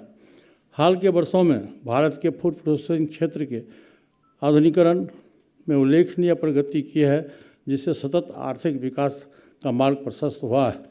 हमारे प्रधानमंत्री जी श्री नरेंद्र मोदी जी के आत्मनिर्भर बनाने के लिए हमेशा स्टार्टअप को प्रेरित किया है। भारत एक फूड प्रोसेसिंग क्षेत्र के दुनिया के सबसे बड़े क्षेत्रों में एक है। पिछले 5 वर्षों में बाजार में के आकार और राजस्व में अभूतपूर्व वृद्धि हुई है। खुदरा स्टार्टअप कुल बिक्री के लगभग 70% योगदान करते हैं, जबकि फूड प्रोसेसिंग कंपनियों का देश के कुल खाद्य बाजार में शेष 30% हिस्सा है। हमारा मंत्रालय इस क्षेत्र में उपलब्ध कई अवसरों के प्रति सचेत है और पूरी क्षमता से इसके विकास को आगे बढ़ा रहा है। केंद्रीय क्षेत्रों योजनाओं अर्थात प्रधानमंत्री किसान सम्पदा योजना का कार्यान्वयन देश भर में फार्म गेट से रिटेल आउटलेट तक कुशल आपूर्ति प्रबंधन के साथ आधुनिक बुनियादी ढांचे के निर्माण में मदद करता है। माननीय प्रधानमंत्री जी के मार्गदर्शन में प्रधानमंत्री किसान संपदा योजना जैसी पहलों के माध्यम से हमारे 38 लाख किसानों को सीधे लाभान्वित किया है और 10 लाख नई नौकरियों को सृजित किया गया है। सूक्ष्म फूड प्रोसेसिंग उद्यम योजना के अंतर्गत 2 लाख स्वयं सहायता समूह और 6,000 व्यक्तियों को क्रेडिट लिंकेज के साथ सहायता दी गई है। फसल कटाई के बाद होने वाले नुकसान को कम करने और उत्पादकता बढ़ाने के साथ साथ आय बढ़ाने और कृषि में सतत विकास सुनिश्चित करने पर ध्यान केंद्रित किया गया है। वैश्विक खाद्य चैंपियन बनाने और विदेशों में भारतीय ब्रांडों की सहायता के लिए उधार करने के लिए हमारे मंत्रालय द्वारा 2021-22 से लेकर 2026-27 की अवधि के लिए उत्पादन लिंक प्रोत्साहन योजना की शुरुआत की गई है। फूड प्रोसेसिंग क्षेत्र के निजी विस्तार और आशाजनक संभावनाएं स्टार्टअप और छोटे व्यवसायों के लिए बढ़ते बाजार में पूंजी लगाने और उद्योग के भीतर बढ़ाने के लिए महत्वपूर्ण अवसर प्रदान करती है।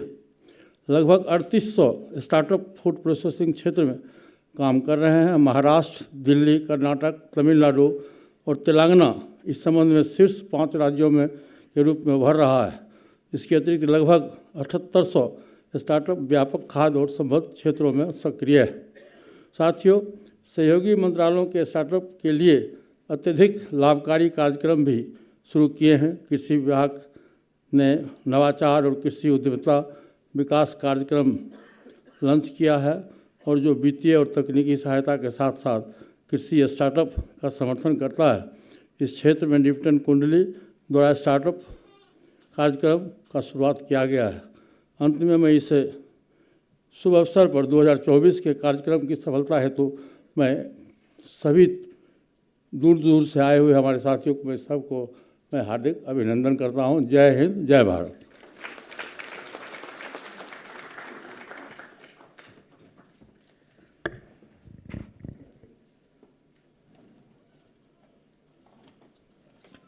बहुत बहुत आभार। Now it's time to present vote of thanks. For that, I would like to call upon Shri Minaj Alam Sir, Additional Secretary, Ministry of Food Processing Industry, to please kindly propose the vote of thanks to the audience or the dignitaries on the dais.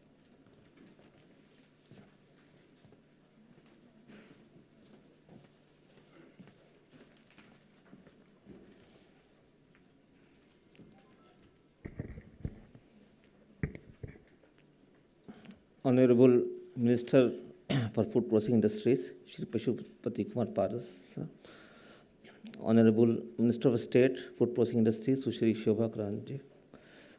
Respected Secretary MOFI, Shri Anita Parveen. Director, Deputy Kundli, Dr. H.S. Sobra. Additional Secretary, Sanoj Kumar Jha. Joint Secretary, Prithpal Singh, D. Parveen. Startup entrepreneurs, business leaders, all dignitaries, Invest India team, and all the distinguished guests. As we all know, food processing industries has a lot of scope.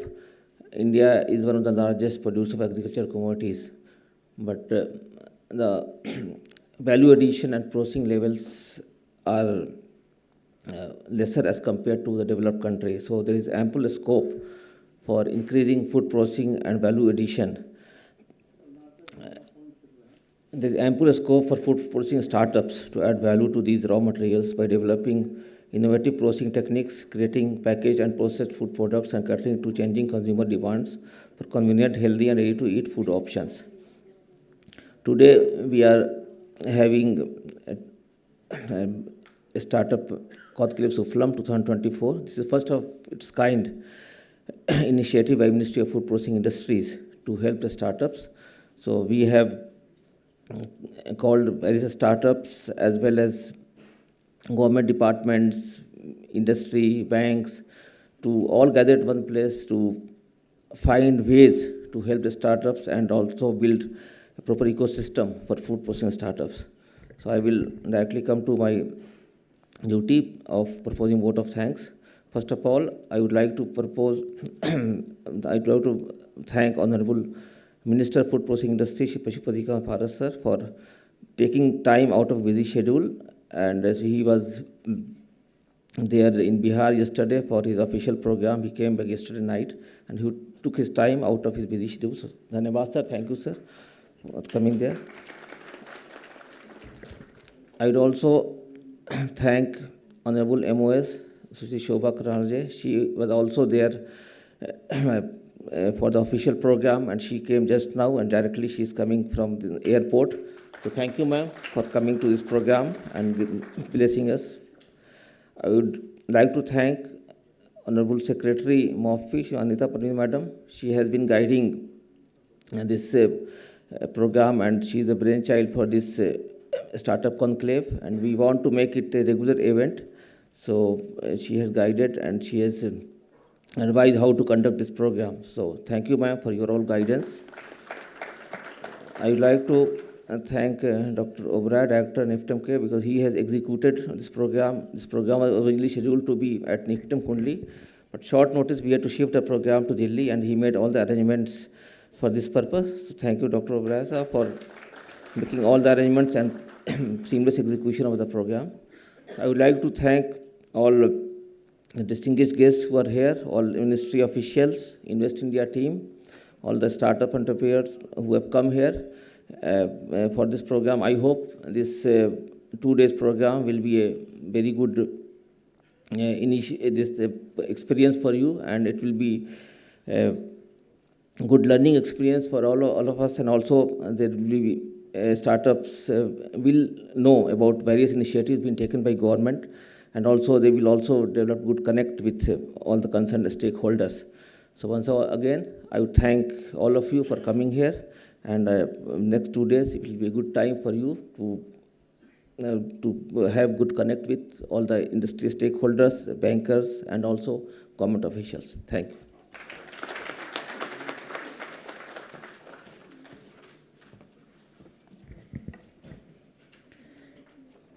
Ladies and gentlemen, I am extremely grateful for your kind cooperation in making this inaugural session really commendable. On behalf of organizer, I have a pleasure to invite you all for inauguration of exhibition area and interaction by a new startup by our chief guest and the guest of honor, followed by the lunch break. After that, we will continue with the session of the today's program.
With India racing ahead in the field of food processing, the time was right to shine a spotlight on the sunrise sector with World Food India 2023, where the global food processing industry united as one, where India, the land of opportunities and abundance, became a beacon for investment, advancing towards becoming the food basket of the world. The event was inaugurated by the Honorable Prime Minister, who shared the vision and mission of the food processing industry. Food processing industry से जुड़ा ऐसा कोई क्षेत्र नहीं है जिसमें भारत ने अप्रत्याशित वृद्धि न दर्ज की। फ्रेंड्स, भारत में जितनी सांस्कृतिक विविधता है, उतनी ही खाद्य विविधता, फूड डाइवर्सिटी भी है। हमारी ये फूड डाइवर्सिटी दुनिया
felicitate our Honorable Minaj Alam Sir, Additional Secretary, Ministry of Food Processing Industries.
dive into the critical aspects of gaining approvals for new products, understanding licensing requirements, and ensuring compliance.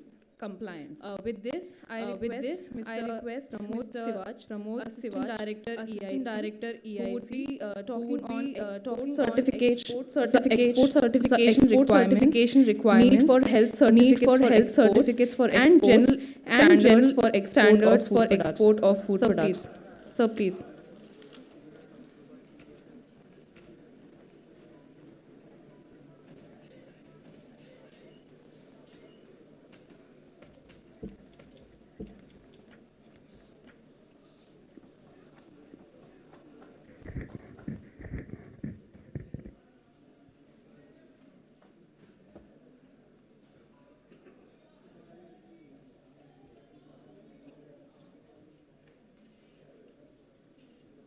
Can we have the PPT?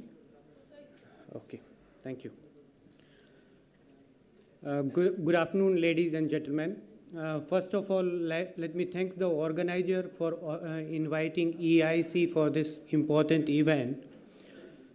And when we are looking into the Viksit Bharat, the export of the food product is going to play a very important role.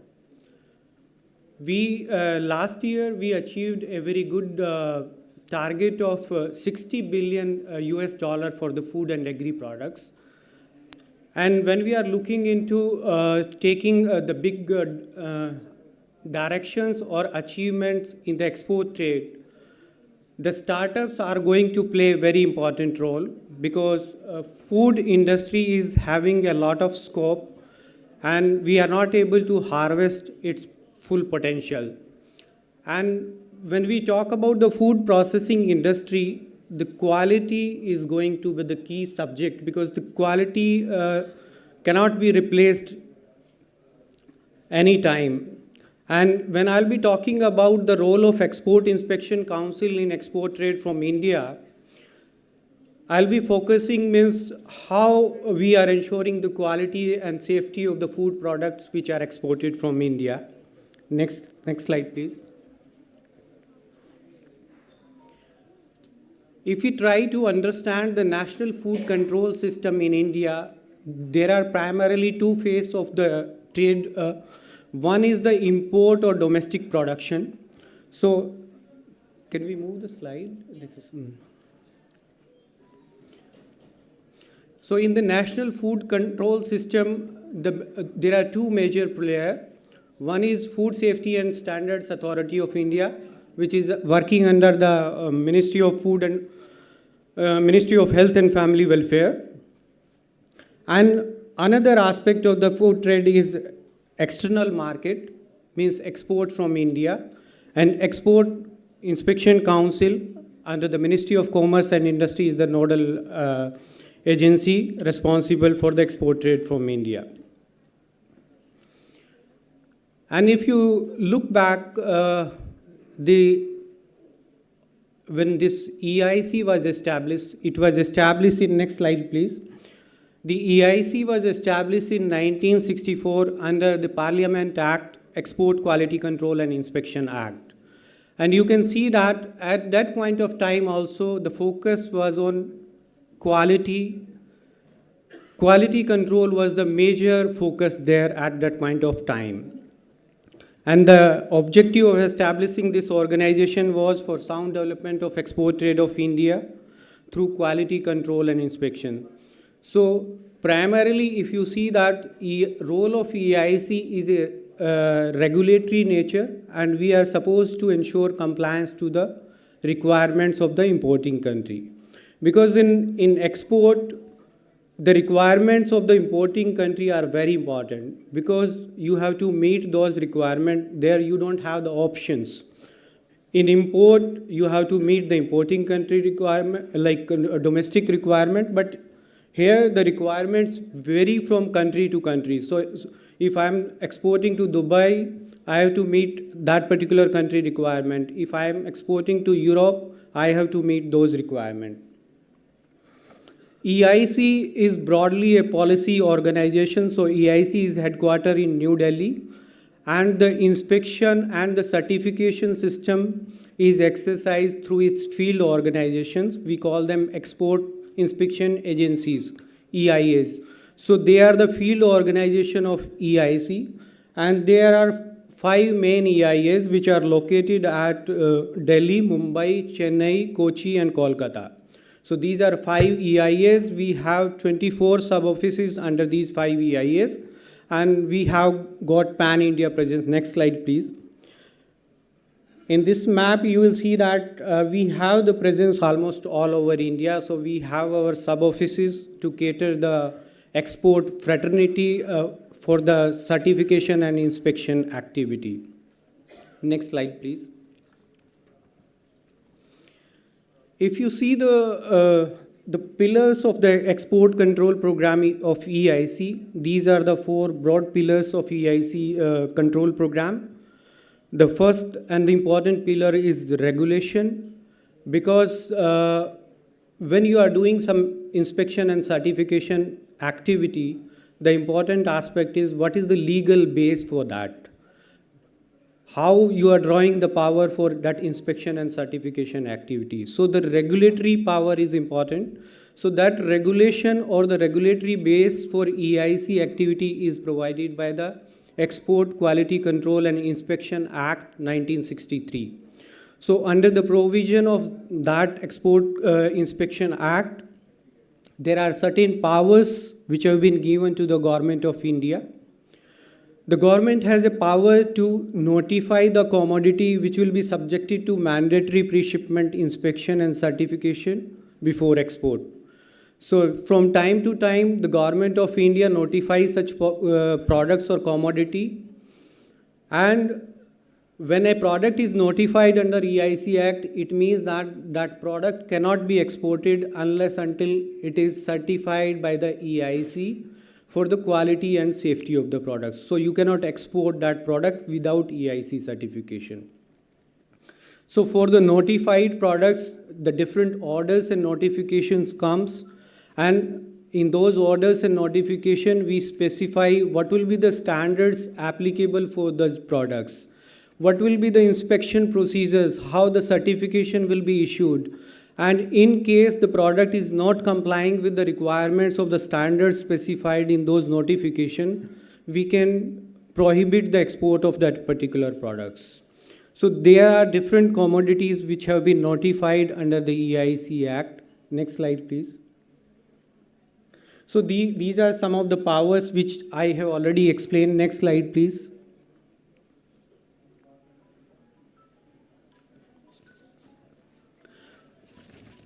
So in 1963, when the EIC was established, in the initial years, there were 958 commodities which were under EIC notification. So you name any product that was under mandatory pre-shipment inspection. You'd call it food, agri, electronics, jute item, leather.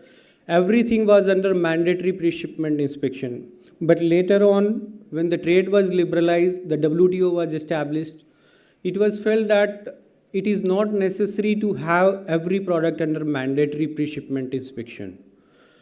So a risk-based approach was adopted, and it was felt that only the product wherein there are issues of the quality and the safety, wherein the human health is involved, or there are issues related to the plant health or animal health, only such products can be kept under the mandatory pre-shipment inspection. Excuse me.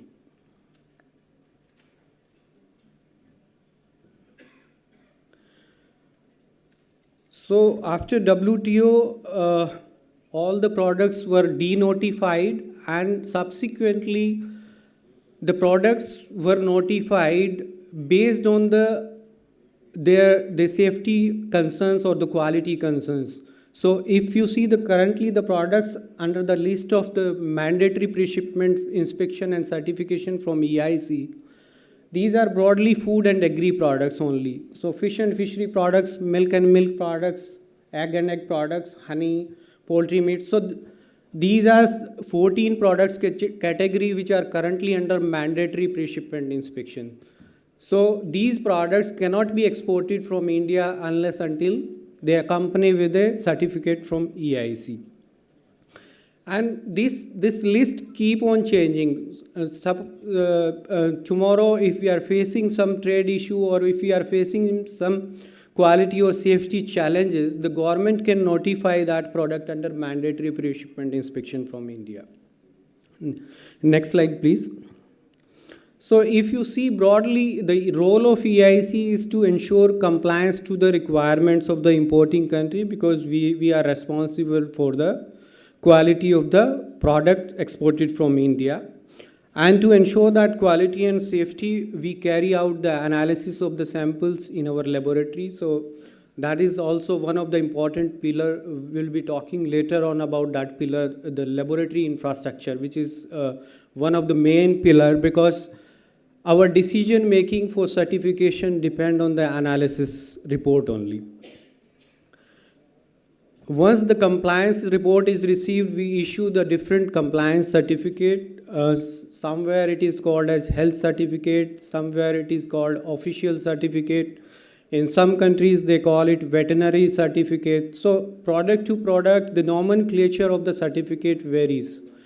And this format of the health certificate also varies from country to country. So some country will have a different format. They will have a different attestation. So you have to look into the format also. We also implement the residue monitoring plan for some specified product, primarily animal origin product. This is also particularly the requirement of the importing country. So currently we implement the residue monitoring plan for the EU countries. For some of the product, for market access to the EU, they require implementation of the residue monitoring plan. So EIC implement the residue monitoring plan. EIC is also one of the major agency for issuance of the preferential certificate of origin. So this is also one of the additional activity we are doing as per the direction of the Government of India. And these are financial instruments which help in gaining the exporters the financial benefits. The duty benefits are obtained through these certificates. Training and capacity building is also one of the major activity, because we are dealing with the export certification. And in export certification, the requirements of the importing country keep on changing. So it becomes very important that our officers are well aware about the requirements of the importing country. At the same time, exporters are also updated about the requirements, because if you don't know the requirement, how you can ensure compliance to those requirements. Next slide, please. So once a product is notified for mandatory pre-shipment inspection, broadly there are two types of quality control and inspection mechanism what we exercise for our notified product. One is the consignment-wise inspection and certification system.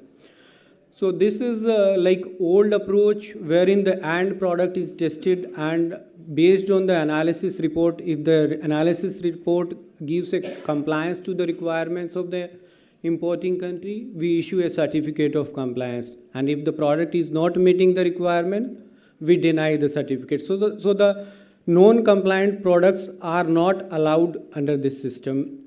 But the drawback of this system is that it is based on the end product. So the final product only we are testing. And another approach, which is the latest approach, which is more popular, and most of the importing country, they insist for this approach. This is food safety management system based certification system.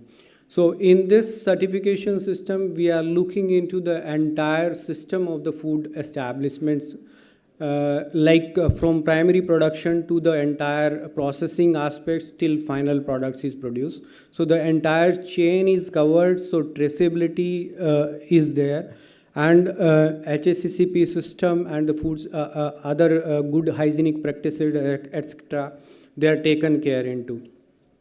So in most of the notified commodity, we have the system of approval of the establishment, but for the merchant exporters, we have the provision of the consignment-wise inspection certification also, because all the exporters may not be the manufacturing establishment, so they may be procuring this product and they will be exporting. Next slide, please. So in case of notified product, this is broadly the process of approving the establishment. So the export establishment which they wish to export, they need to seek the approval from the concerned EIA. So they will approach to the nearest EIA and they will submit their application. They can submit this application through online also. And the requirement for these applications are given in the executive instructions for these products. So for every notified products, there is an order, there is a notification, and there is an executive instruction. So executive instruction is a standard operating procedure which tells what are the procedure to apply for the health certificate, what is the procedure for seeking approval of the establishments, what are the different formats, what are the documents you have to submit. So all these details are given therein. So once a exporter submit the application to the EIA, the desk audit will be carried out based on the documents submitted, and if everything is found okay, one assessment panel of the expert will be constituted and they will visit the establishment physically. The broad objective of physical visit by a panel is to ensure that they have the proper requirements in place, this good manufacturing practices, HACCP system and everything, including the basic infrastructure required for the product and the country they are exporting. So if you will see that the certificate of approval is granted if everything is found okay, and this certificate of approval will indicate there will be a particular approval number for the approved establishment. It will indicate the scope of approval also, means what are the products they can manufacture in that processing establishment. And it also specifies the country wherein they can export. So some units will be approved for export to the European Union countries, some may be approved for Russian Federation, some may be approved for the China, depending on the interest of the export establishment and the facility they have therein. And the validity of certificate of approval is 3 years. Along with this approval of the establishment, we have a provision of approving the technologist also in the establishment. So based on the competence, we carry out the assessment test of the technologist. He will be the employee of the processing establishment, and based on his competence, he will be approved as a technologist, and it will be his responsibility to ensure that the system what we have approved in the processing establishment, that is working and there are no gaps. Next slide, please. So once such establishment is approved for the export, we have a proper 3-tier surveillance mechanism. It doesn't mean that once we have approved, there is no overall control. So this is the official control we are exercising on the approved establishment. So there are 3 layers of the control mechanisms. One is monitoring visit, supervisory visits, and corporate audit. So in monitoring visits also, the frequency of the monitoring visit depends on the performance of the establishment. So initially, if the monitoring visited once in 3 months, and if the establishment is doing very good and there are no non-compliance cases against the establishment, the frequency will be increased to once in 6 months.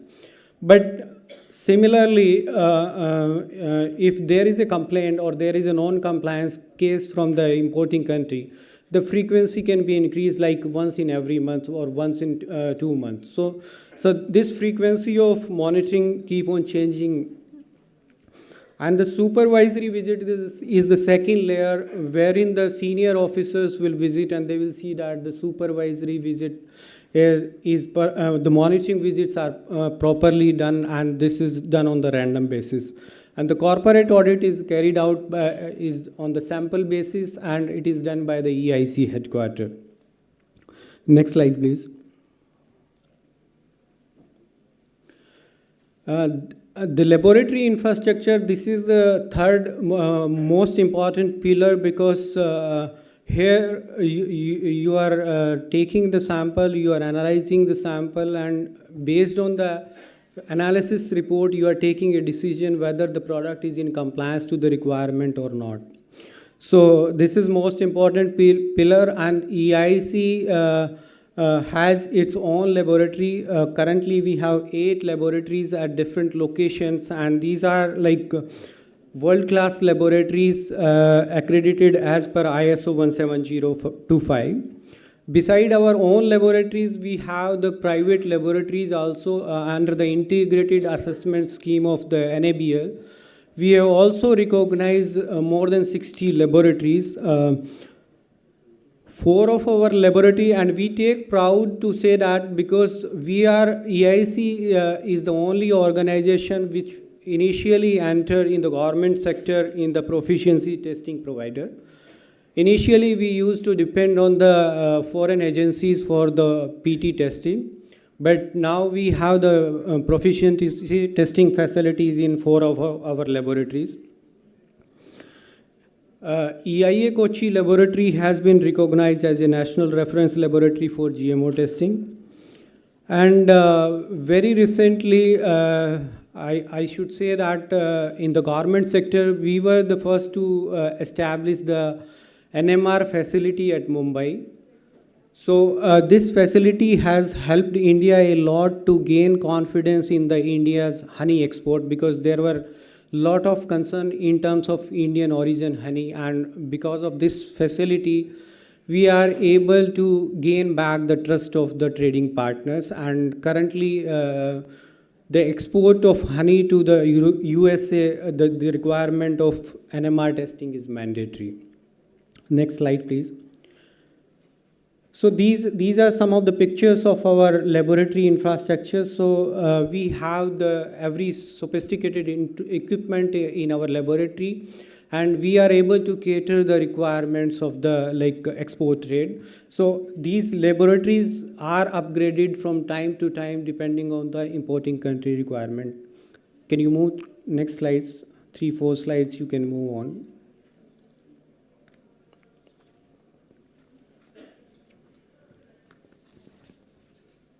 Next. So these are like equipments at different laboratories. Next. This is our GMO testing facility in the Kochi, which is world-class facility. Next. This is NMR facility, what I was talking about, the honey origin testing. So we are trying to develop the profiling for other different products also, so that we are able to establish the origin for other products also. But currently the mandatory requirement for honey is only for the NMR testing is for USA only. Next.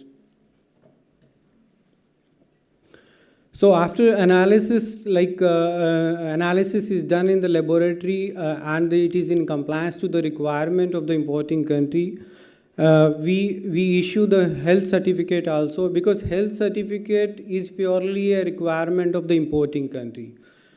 For notified product, we issue the certificate of export, certificate for export, CFE, which is the requirement of Indian customs. So based on that, we can export the consignment. But some of the country, they ask for the health certificate. So in that situation, the exporter will apply for the health certificate, and after compliance ensuring, we issue the health certificate. Next slide, please. For the training and capacity building, we have a regular program. Every year in April, we publish our annual training calendar. So in that annual training calendar, we specify different programs which will be conducting through different EIAs, and that calendar is prepared based on the importing country requirement. We also regularly participate in the Codex activity. FSSAI is the National Codex Contact Point, but CCFIX is one of the major committee wherein EIC participate as a leader of Indian delegation, and there are some specific commodity like contaminants, pesticide residue, method of analysis and sampling. So we always participate in the codex activities on a regular basis. Next slide, please.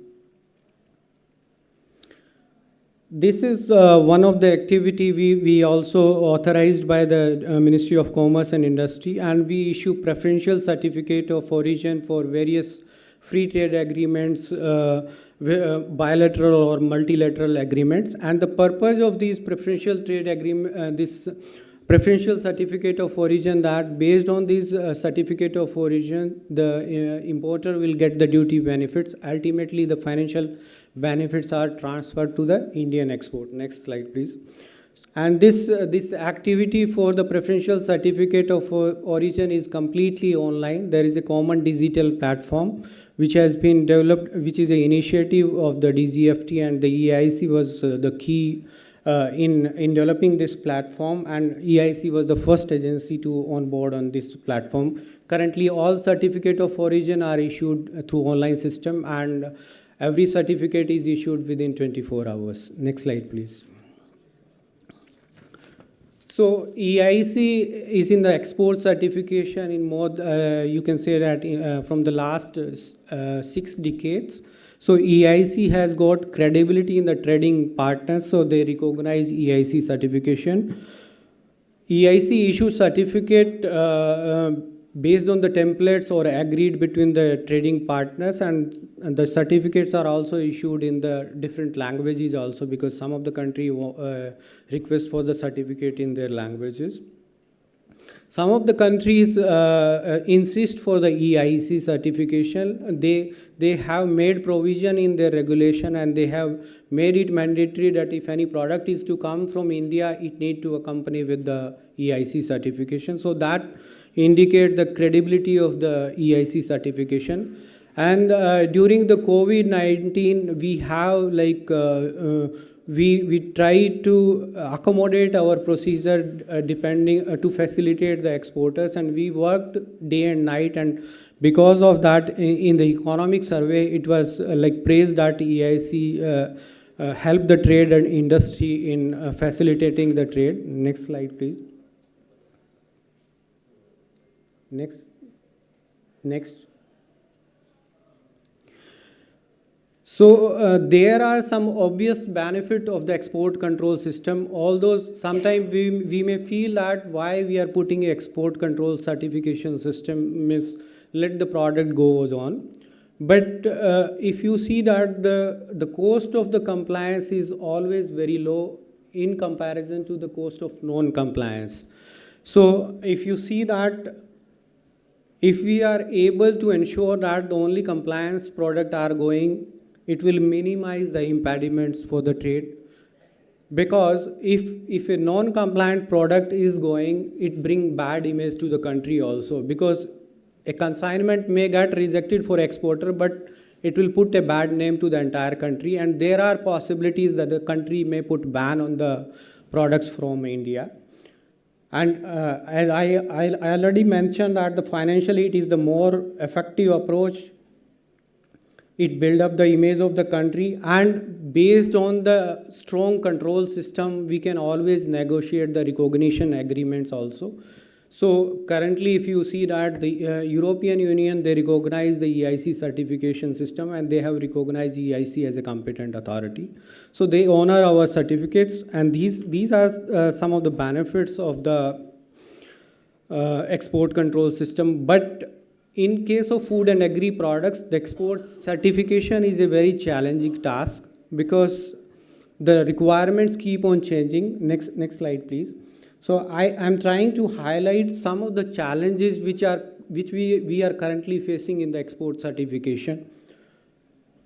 The technical standards or the SPS standards are currently being used by the country as a protection tool. So they try to protect their market. So they come with the very stringent requirement, sometimes without scientific justifications. So sometimes it becomes difficult to ensure compliance to those requirements. And then the only option left with you to shift to the different market. Another challenge we face, the registration and listing of establishments. Some of the countries are currently asking that before you wish to export to my country, the establishment need to be listed in my website or some web portal is given, there it need to be listed. And the procedures are very cumbersome. Sometimes the financial costs are involved in getting that registration or the listing. Pesticide residue always been a challenge. And the countries come out with the very stringent limits. Next slide, please. Sometimes the countries ask for the non-scientific attestation in the health certificates, even though the similar virus is already existing in their territory. They will request the exporting country to issue a virus-free certification, which is generally not possible. Sometimes regulations are not available, and if you don't have the regulation, then you may not be in a position to ensure compliance to the requirements. Unjustified requirements and the regionalization. Sometimes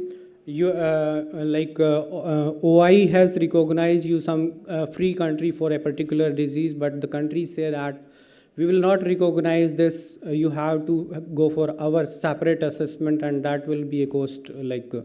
Cost implication will be there, and sometimes you may not be positioned to come. So these are some of the challenges. So in food and agri products, the challenges are there, but the key remains that you should focus on the quality of the food products. So if you are able to export the quality product, nobody can stop your products. So that's all from my side. Thank you very much.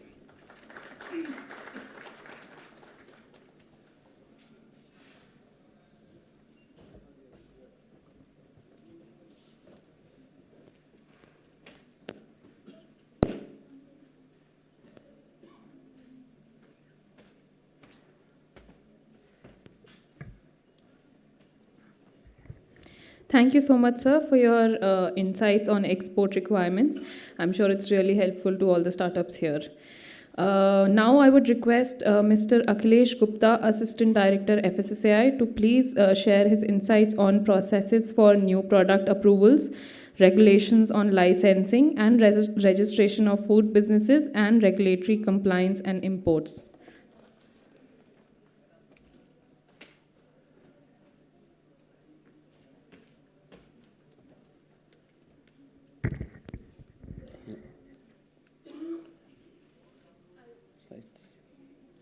Yeah, good afternoon, all of you. Myself, Akhilesh Gupta. I am Assistant Director in FSSAI headquarters, working since 2017, particularly on the licensing and registration matters. As in the last 1 decade, as you all know, the focus of our government is to provide ease in doing businesses and ease in starting the new businesses. So our challenge was to digitize more and more processes day by day, and to remove those bottlenecks or to reduce the time being taken by the processes.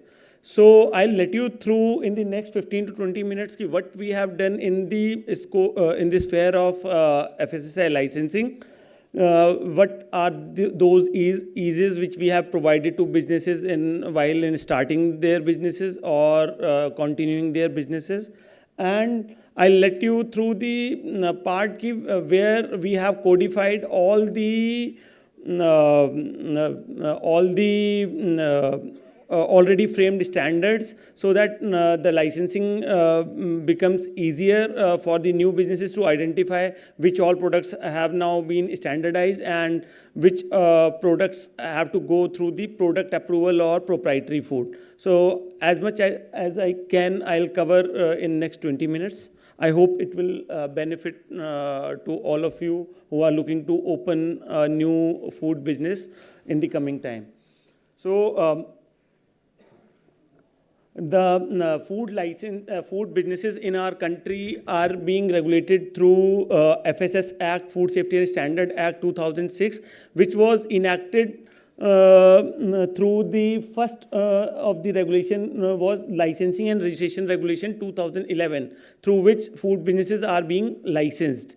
And for implementation of these regulations, we have rolled out food safety compliance system, which not only covers licensing but also covers many of the compliances part being followed by food businesses. And since when the compliances becomes digitized, there is more transparency and less of ambiguity and other hindrances between food businesses and the authorities. So that is what FOSCOS is designed with the aim to maximize the compliances, digital compliances, and to make businesses, to poke businesses as and when the compliances gets due, so that businesses, whether be it the food testing or the submission of annual return, so that they can be timely reminded and food businesses can complete their compliances on this system itself. And because more and more businesses now becoming digitized and using FOSCOS portal for the compliances, we as authority are getting data which we use for further improving our ecosystem. What kind of products getting failed, what kind of on what parameters they are getting failed, which kind of businesses exist in which particular geographical region of our country. So that what we cover through, and we get data from FOSCOS. So which also enables authority like FSSAI to take smarter decisions. So this is the as per Act, which is what is a food business, which is covered under FSS Act, the definition. The first line itself, it means any food, any undertaking, whether for profit or not, and whether public or private, carrying out any of the activities related to any stage of manufacturing, processing, packaging, storage, transportation, distribution, import, food services, catering services.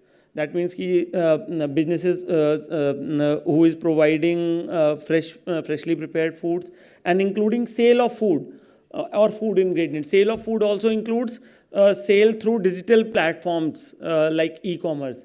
So these all processes are covered, right from leaving just farm part. Farming is covered under Ministry of Agriculture. But if a farmer is himself involved in the processing of the food, then even that farmer is not exempted in the FSS Act. So in that case, if he is, say, we have many examples where farmer is taking their production directly to the retail shops or through online platforms. So in that case, farmer is also required to obtain FSSAI license or registration. I am again coming to the first line, whether for profit or not. That means if in case you are serving some food to any non-profitable purposes, to a temple or to any NGO, or to just distribution to the needies, in that case also you will be required to take FSI license or registration. And whether for public and private, that means even not even the government entities are exempted. That means even departmental canteens running in the government departments, and the godowns being owned by FCI, and all such government entities, those are also covered under the definition of food businesses. Then coming to the section 26 of the Act, what are the responsibilities of FBO? Because you all mostly, I think most of you are here for knowing what are the compliances. That becomes the important part. First, when you get the first compliance is to obtain the license and registration in the correct category. Once you obtain the license registration, after that you have to track. We provide condition of license along with the license copy, but it is the trend, or it is the thing which we have noticed. Nobody cares about the condition of license page. everybody follows the process of licensing till that person gets that license. Once he or she gets that license, he or she does not inquire what are the compliances, but the whole story starts from there. Once you obtain the license, and in case you are a manufacturer, so there are numerous compliances. Other than manufacturer also there are the compliances, but on the manufacturer, because it is at the base of the food ecosystem, and the all kind of food safety majorly starts from the manufacturer. So most of the compliances lies with the manufacturers. So one thing is every food business is required to adhere to condition of license at all the times.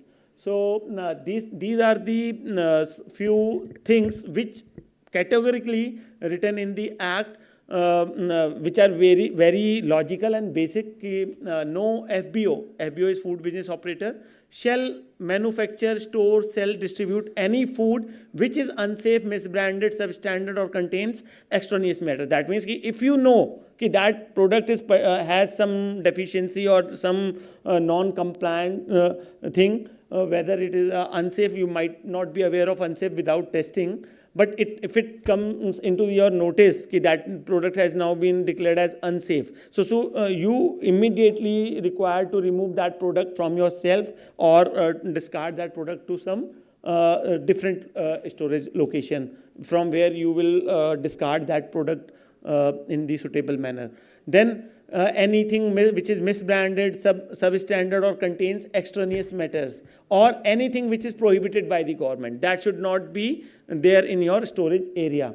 Then personal hygiene, we all know. Traceability is one of the important thing which we emphasize, which is the condition of license also, from where you procure, that invoices you are required to keep, and to whom you are selling. If you are selling to a business, you should mention the FSSAI license number on your receipt, and you should ensure that business should be having FSSAI license or registration number. Say if you are a manufacturer, you enroll certain number of distributors, so it's your responsibility as per the condition of license every distributor must possess FSSAI license or registration. Then responsibility of wholesaler, distributor, seller is also there in the Act, which is clearly specified. One is very logical, that wholesaler will be responsible, or that distributor, seller, if it is supplied after expiry date or stored in the condition which is in violation of the instruction of manufacturer, or which is unsafe, misbranded or unidentifiable of manufacturer. Then in these cases, wholesaler, distributor and seller will be held responsible. Then coming to the part which stipulates the FSSAI licensing is a necessary condition prior start to the food business in the Act. Act section 31 states that no person shall commence or carry any food business except under a license. And then 31(2) provides exemption from license to the petty vendors. Petty vendors just who carry out business at very minuscule level, like any person who is manufacturing up to 100 kg of per day, or like if some trader is there who is conducting business up to rupees 12 lakhs turnover per annum. So that food business have been exempted from the licensing. Those are required to obtain registration, which is a very simpler process. So for many of you who are starting up a business and who are falling in this category, they can start with a registration. So I'll describe that process also. Then our thumb rule for FSSAI license registration is one premise, one license or registration. That means any number of activities you do from the same premise, you manufacture from the same premise, you have a small retail outlet located at one corner of the premise, you have you want to import something, you want to export something out of that premise. All this requires only a single license. No different or two or more than one license is required for different activities. You manufacture say n number of products, you carry out n number of activities. For all that thing, only the thing if you have a single premise, one single premise, then it requires one FSI license or registration as per the eligibility criteria. Now comes to our FOSCOS portal, which is the domain name is foscos.fssci.gov.in. You must be, you might be aware of that, or you might have heard this thing in the past also. FOSCOS, you may note it down, foscos.fssci.gov.in. I'll describe this home page because when you, we tell everybody the same thing, like if you devote 30 minutes on this homepage prior starting an application, you don't require help of any consultant or any other person in the while applying for the FSI license. Just it requires 30 minutes of patience of yours to go through the provision available there, and you will be acquainted whatever the documents and what else are required for the for applying for license or registration, whether you are falling for license or registration.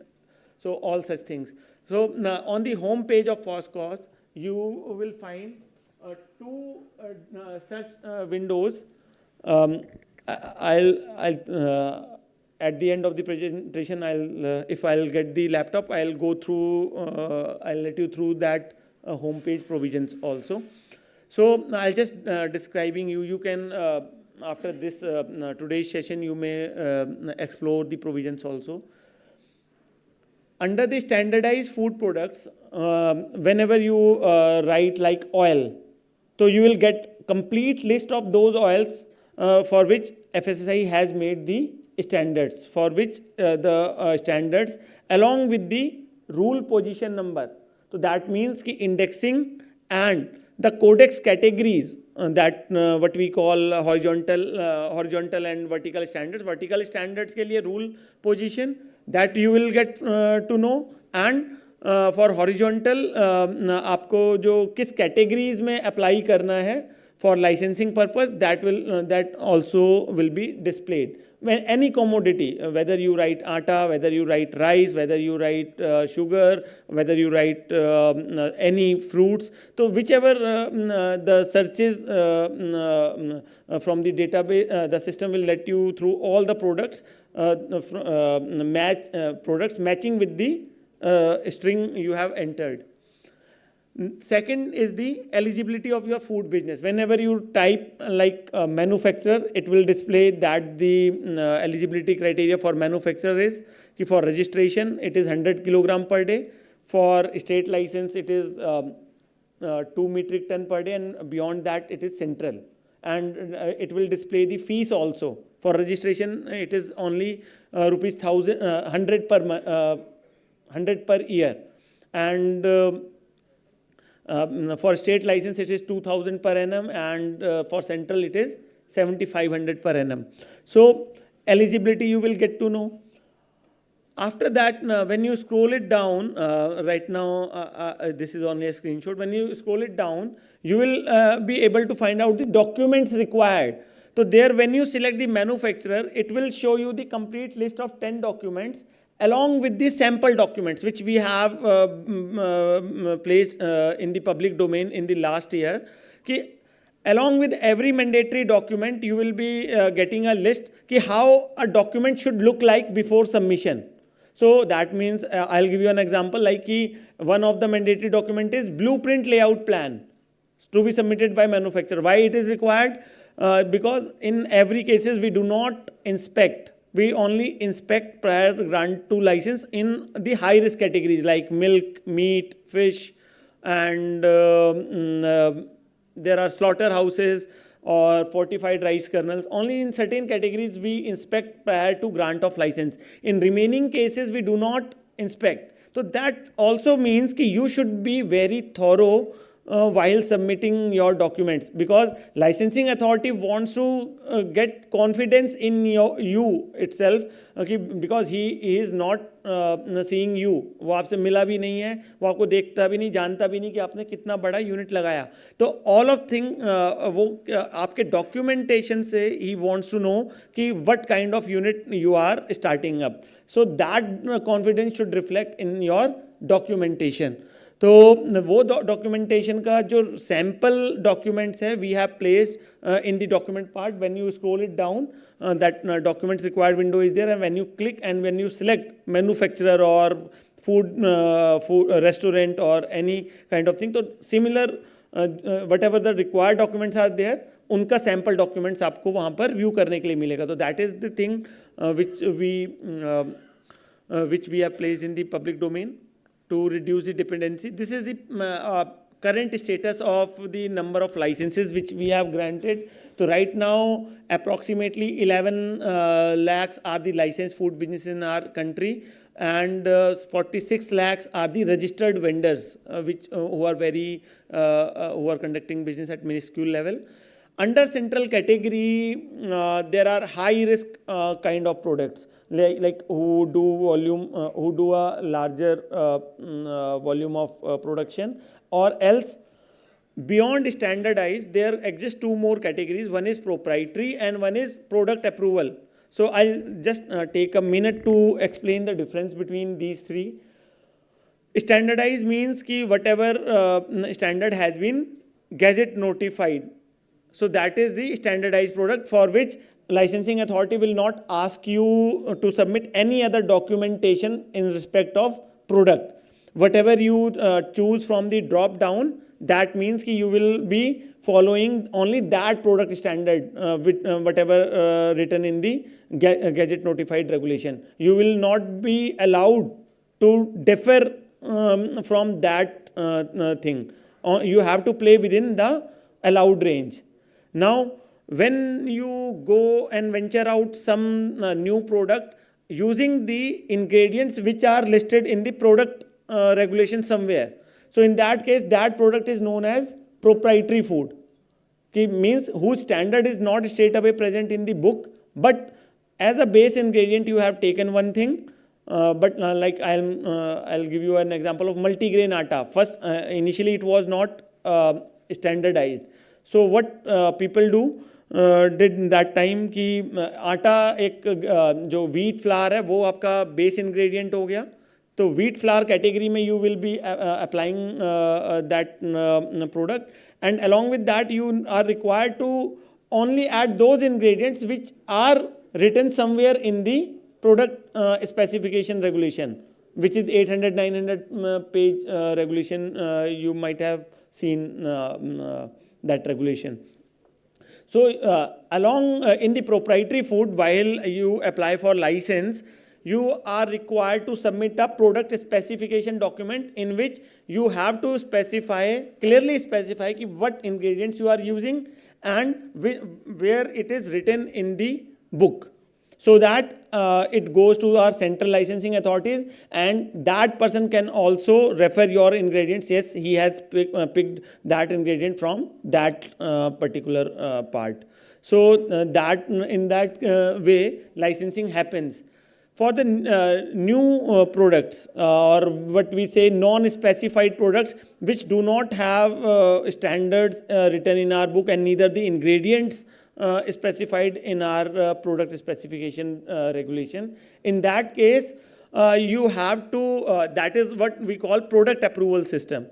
So FSSAI has a e-pass system, EPA, electronic product approval system. So in that case you have to submit your studies, whatever studies you have, whether it has proven studies outside India or you have researched, you did your research on it. So you have to submit that studies along with the 50,000 rupees application fees, 50,000 plus GST. So that application fees you submit, that application goes to our scientific panel, scientists, experts, whose meeting conducts at the FSSAI headquarters. And after a due approval and whatever queries if they have on your studies, they ask for any additional information. Once you supply that thing, it takes generally 2 to 3 months कि scientific panel की meeting हुई और फिर meeting के outcomes आए, उसमें अगर उनको लगता है कि yes approval has to be granted और some additional information is also required, only after that you are granted the approval of that particular product. And when you receive that product approval, you come back to the FOSCOS portal and you apply for licensing of non-specified food. So by default non-specified food का चाहे आप 10 kilo बनाए per day, चाहे 1000 kg per day बनाए, और आप किसी और से बनवाएं, that is third party manufacturing करवाएं, you will be eligible only for central licensing. So proprietary food and the non-specified food manufacturers are covered under central licensing categories.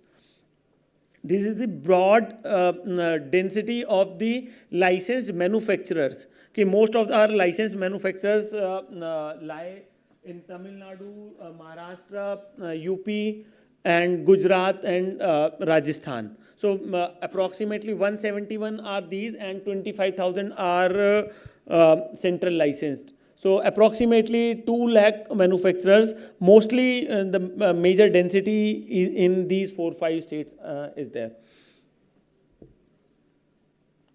Then coming back to the compliances, which is the most important part of, I think, today's this session. You all will be becoming food business, licensed food businesses. So what are the major compliances? So number one is to obtain license in the correct kind of business and for the right eligibility. Many times it has been noticed that businesses sometimes they get their products manufactured by third party.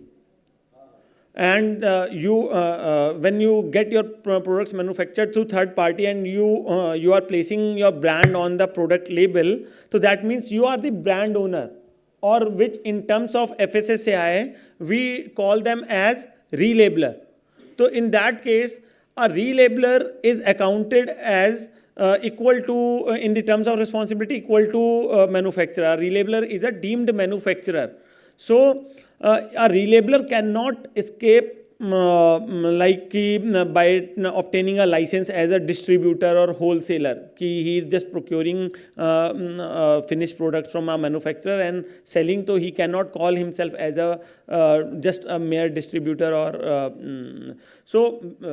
the thing is the formulation, the claims made on the product, all are on the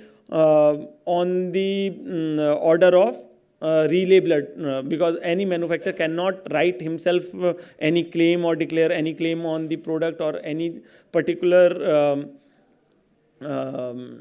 whatever be the specifications or even the formulation. If I am getting my product manufactured through third party ABC manufacturer, so manufacturer cannot put his formulation inside the product. He will manufacture only that product as per the formulation which I'll give to him. So that's why we have placed relabeler and manufacturer as equal in compliance. So the license should be obtained in the correct kind of business and for the right eligibility.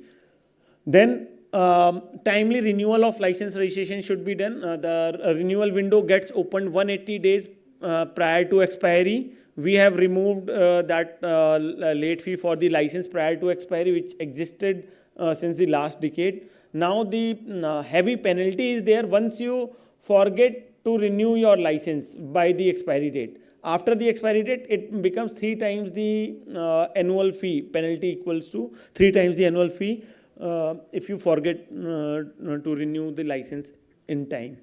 Then you have to apply for modification of license whenever there is change in premises. You shift your premise from one place to another place, or whenever you add a particular product to your existing manufacturing setup.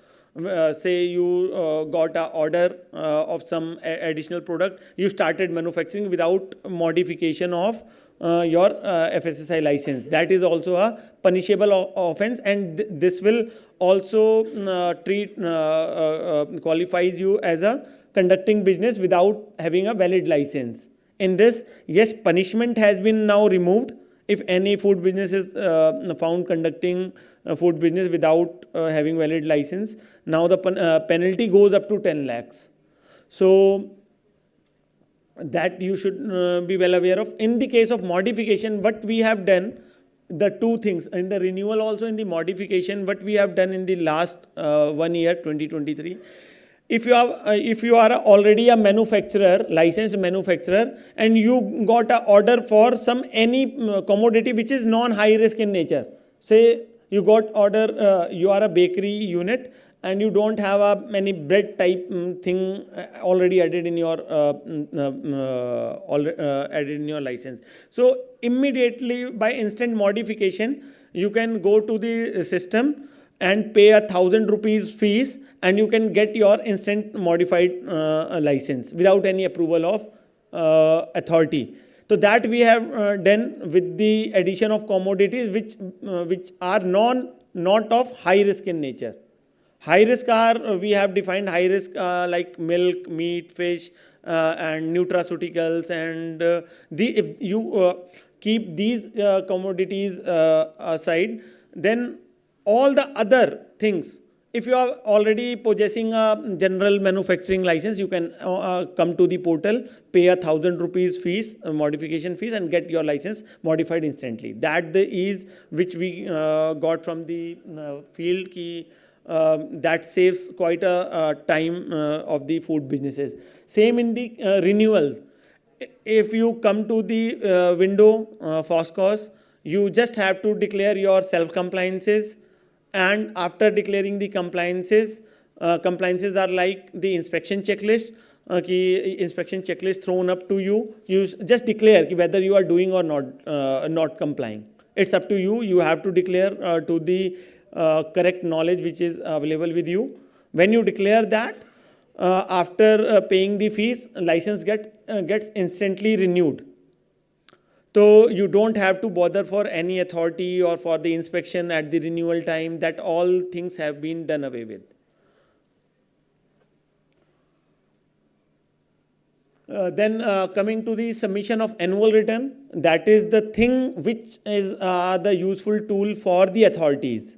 Because as I have said, we have reduced the information being taken at the licensing time, or at the renewals we have automated, modification we have automated. So something we require as authority so that we can plan our enforcement activities. So in planning our enforcement activities, by sitting at our offices, we have very limited enforcement activities. So we also want to channelize our efforts only to those ABOs first who seems non-compliance, or who are in high risk categories first.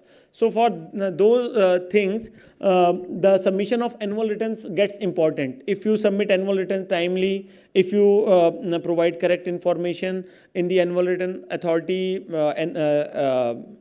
scrutinizes that information and may think of decategorizing you from the inspection part. Or else, if you don't submit the annual return, he might plan your inspection first कि पता नहीं business क्या कर रहा है field पर, ना ये एनुअल रिटर्न सबमिट कर रहा है या इसका इंस्पेक्शन नहीं हुआ इतने दिनों से, तो मे बी ही थिंक्स कि उसको पहले कर ले. और फिर जब एनुअल रिटर्न आता है तो द मिनिस्ट्रीज लाइक DFPD हो, डिपार्टमेंट ऑफ फूड प्रोसेसिंग है, और बहुत सारी मिनिस्ट्रीज को हम लोग डेटा प्रोवाइड करते हैं, तो which helps in ट्रेनिंग हो आप लोगों की, उन लोगों को कॉल करने का, किस एरिया में कितना ज़्यादा प्रोडक्शन किस पर्टिकुलर कमोडिटी का हो रहा है. बीट आपका अभी रिसेंट का था वीट मैन्युफैक्चरर्स का, या फिर जब गवर्नमेंट सोचती है कि सनफ्लावर ऑयल में ब्लेंडिंग क्या हम बंद कर सकते हैं, किस रीजन में क्या कितना इम्पैक्ट आएगा. तो all such studies are now possible with the help of annual return data. So then every manufacturer is required to employ at least one technical person, which we have also liquidated the requirement with the one trained food safety supervisor. पहले आपको एक B.Tech food science का या chemistry ऐसा एक specified field का person as a manufacturer आपको रखना मैंडेटरी था, कंपल्सरी था. अब अगर आप उसकी जगह one trained food safety supervisor, ये टर्म जो है food safety supervisor is the person who gets the training under our FoSTaC training programme. तो वो 4 घंटे का हमारा बेसिक प्रोग्राम होता है और एक उसके बाद एडवांस प्रोग्राम होता है। तो अगर उस प्रोग्राम में कोई पार्टिसिपेशन करके फूड सेफ्टी सुपरवाइजर का सर्टिफिकेट ले लेता है तो that person can be employed in place of technical person. तो इन दिस वे मैन्युफैक्चरर अपना काम को और जल्दी स्टार्ट कर सकता है। ये उन लोगों के लिए ईजी है जो स्टार्टअप्स हैं, लाइक कि जिनके पास बड़े स्टाफ्स नहीं हैं, who himself starting the food business. So who that person can get himself trained under FOSTEC program. It is FOSTAC, FOSTEC. So when you search fostek.fssci.gov.in, there will be the calendars, training calendars on the home page of that portal. तो आप वहाँ पर आप अपने आप को enrol करके train कर सकते हैं। Water testing is required at the annual basis if you if you use that water in your as an ingredient in your food product. Otherwise it is not required. Lab facility is required in case of oil manufacturing unit. The lab facility minimal that setup should be there in your unit. And for all other food kind of businesses, this is a mandatory requirement कि you should buy, sell from licensed vendors. As I have already mentioned, you have to follow Schedule 4 FSMS or inspection checklist. That Schedule 4 we have created now in objective manner. Now ऐसा नहीं है कि theoretically आपको para para पढ़ के करना, नहीं. You just take out the inspection checklist from the FOSCOS का जो footer है, आप जब scroll down करेंगे FOSCOS के footer में inspection checklist है, तो आपका जो kind of business है, like if you are a general manufacturer, if you are a meat processor, if you are a restaurant owner, हर एक का definite inspection checklist है on which you will be inspected in future also. Whenever a food safety inspector comes to your premise, he will scrutinize the compliance on basis on that inspection checklist.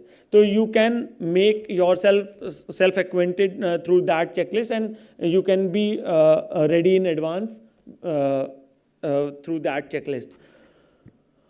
Then the mandatory display of license registration number is must for every food business on their invoices. This we have started from 1st of January 2022. So now you must be seeing that FSI license number on restaurants slip or when any retailer slip also. All food businesses are required to display that thing.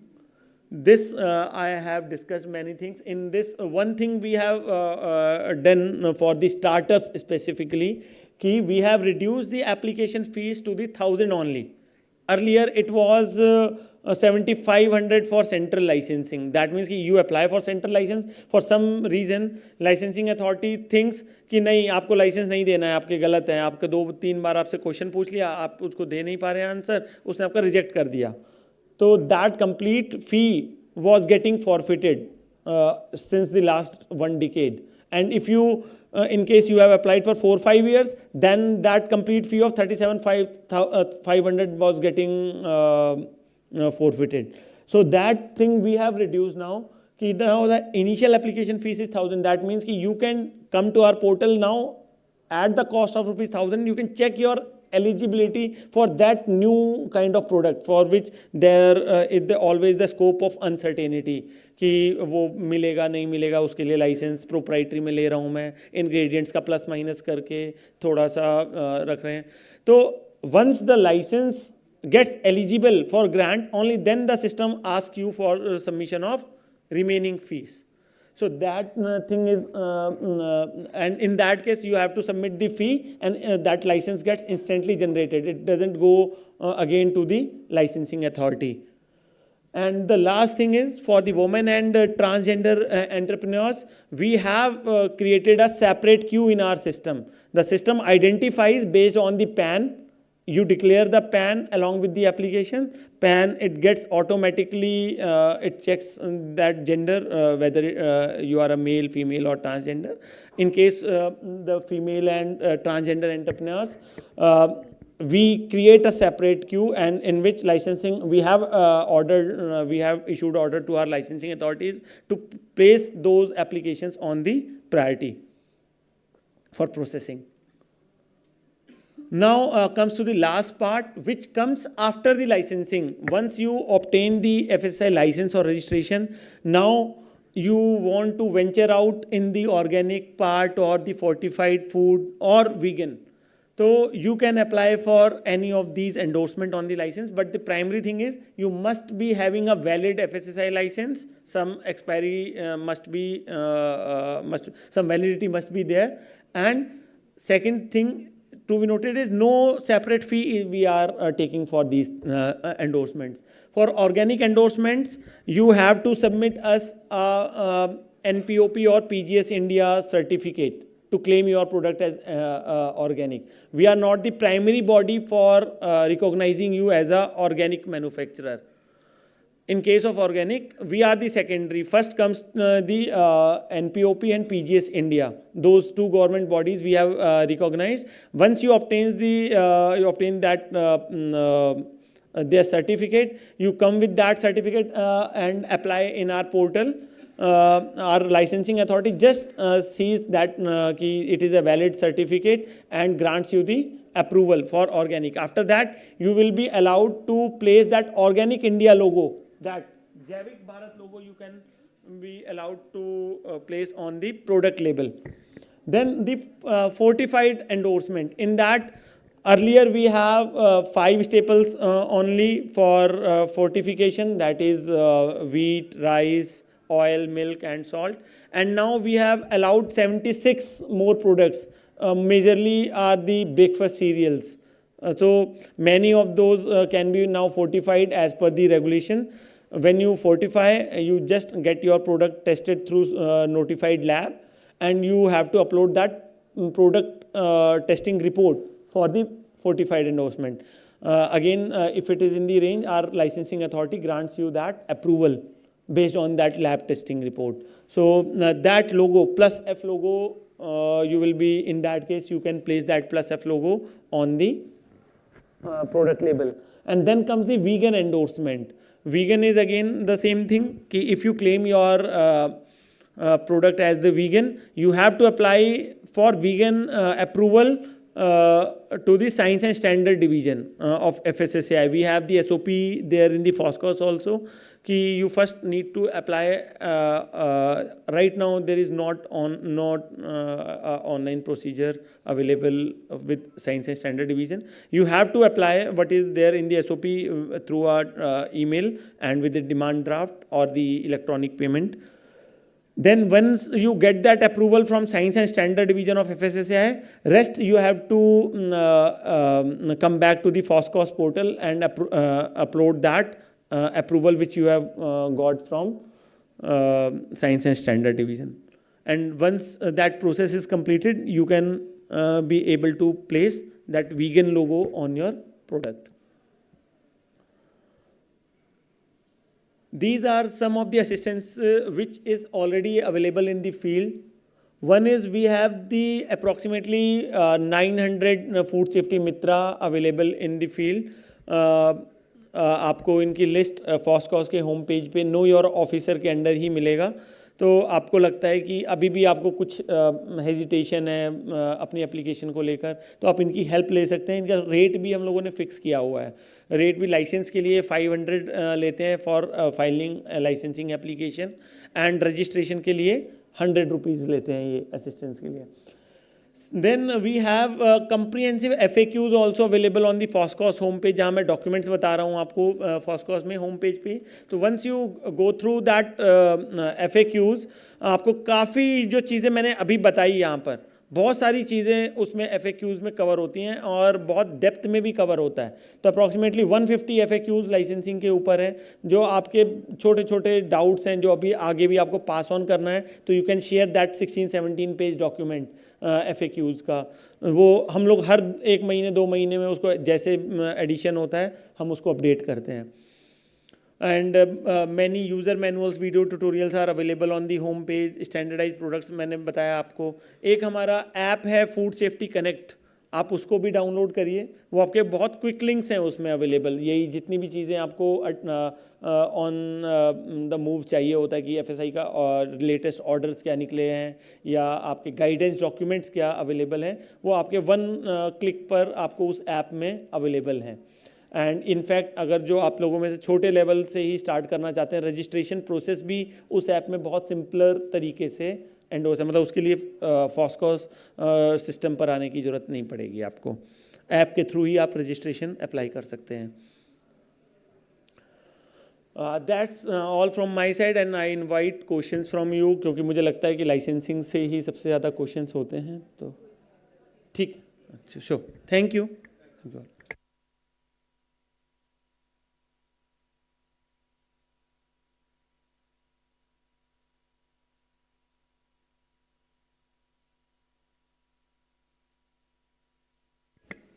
Thank you so much, sir, for your insights on licensing and regulatory compliances. Now I request Ms. Vinita Sudhanshu, General Manager APIDA, to share her presentation on schemes for promotion of export of food products, initiatives for promoting startups for exports of processed food products.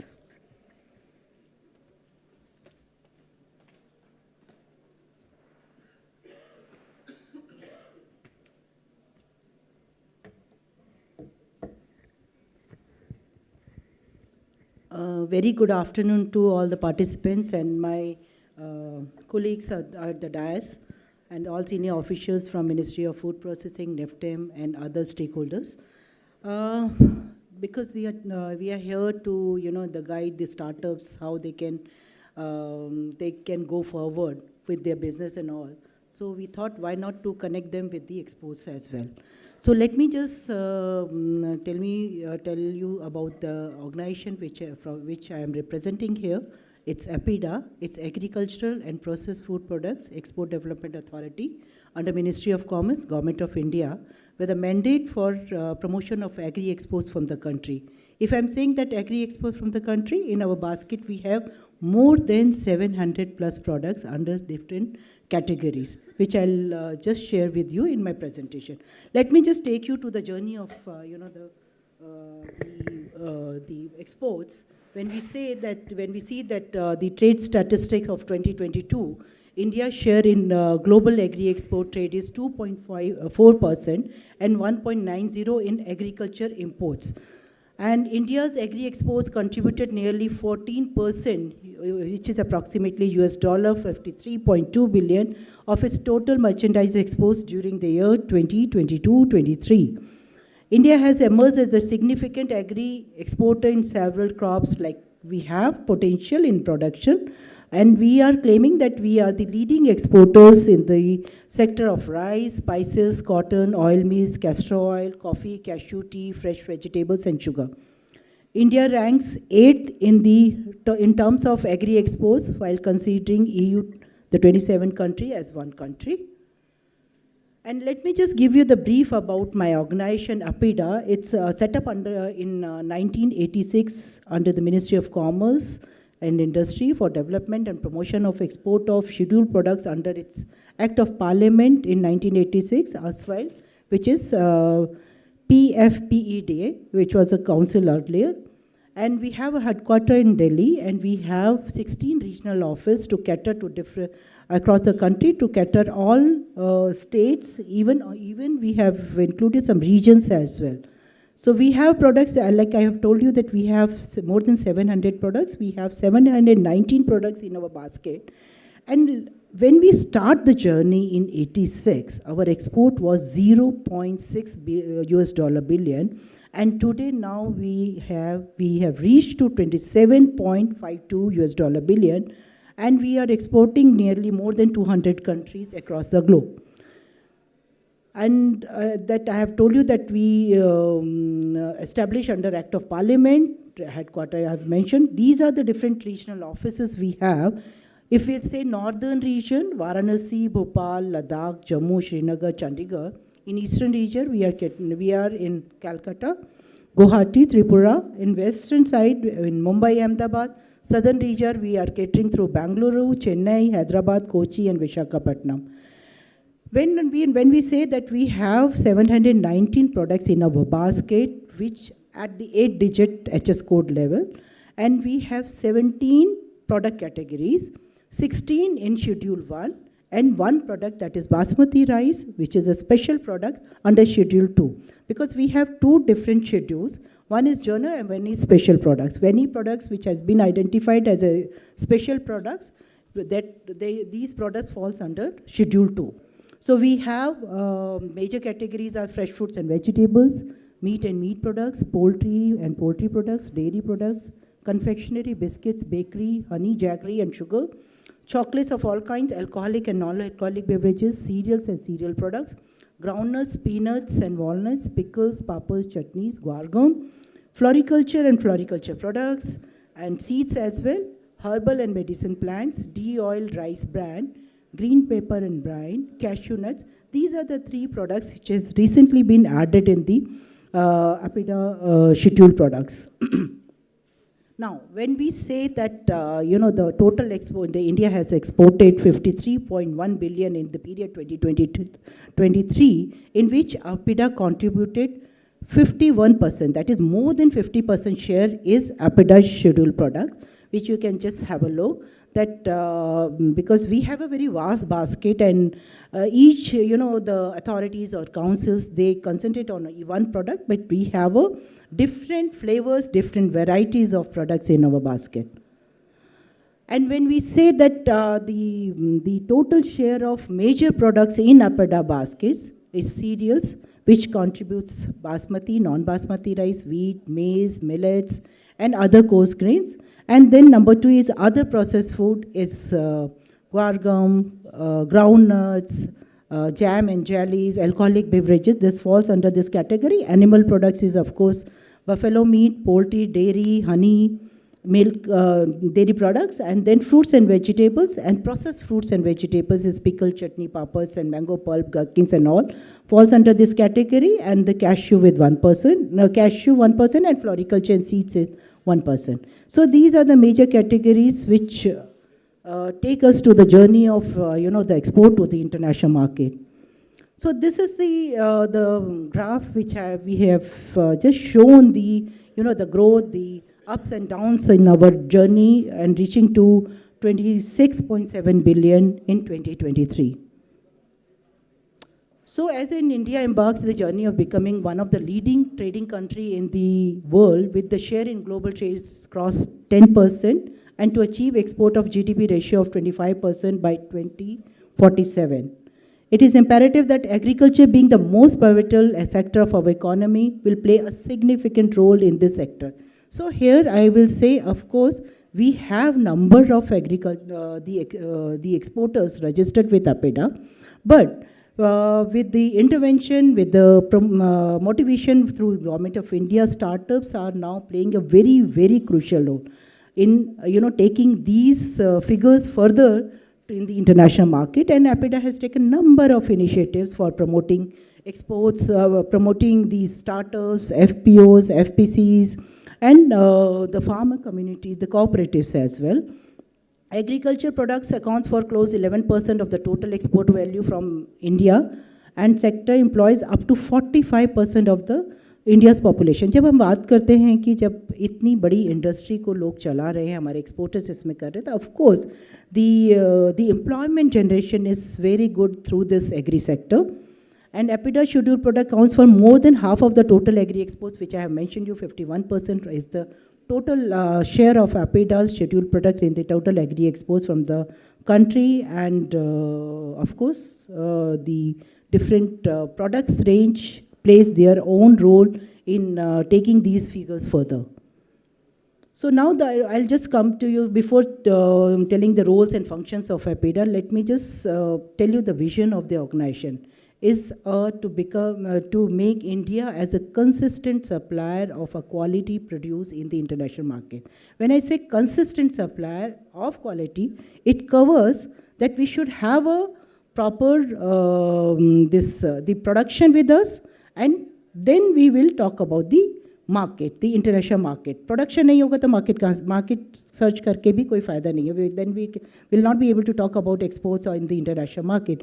We should have that every stakeholders in the supply chain of agri-exports has a very, very, very important role.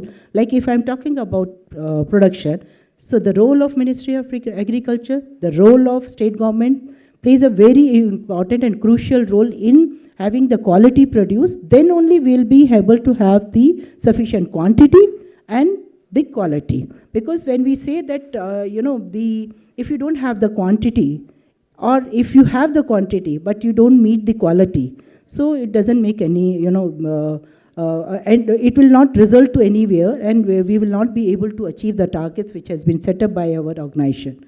So now I'll take you to the what are the roles of APIDA in promotion of agri-exports.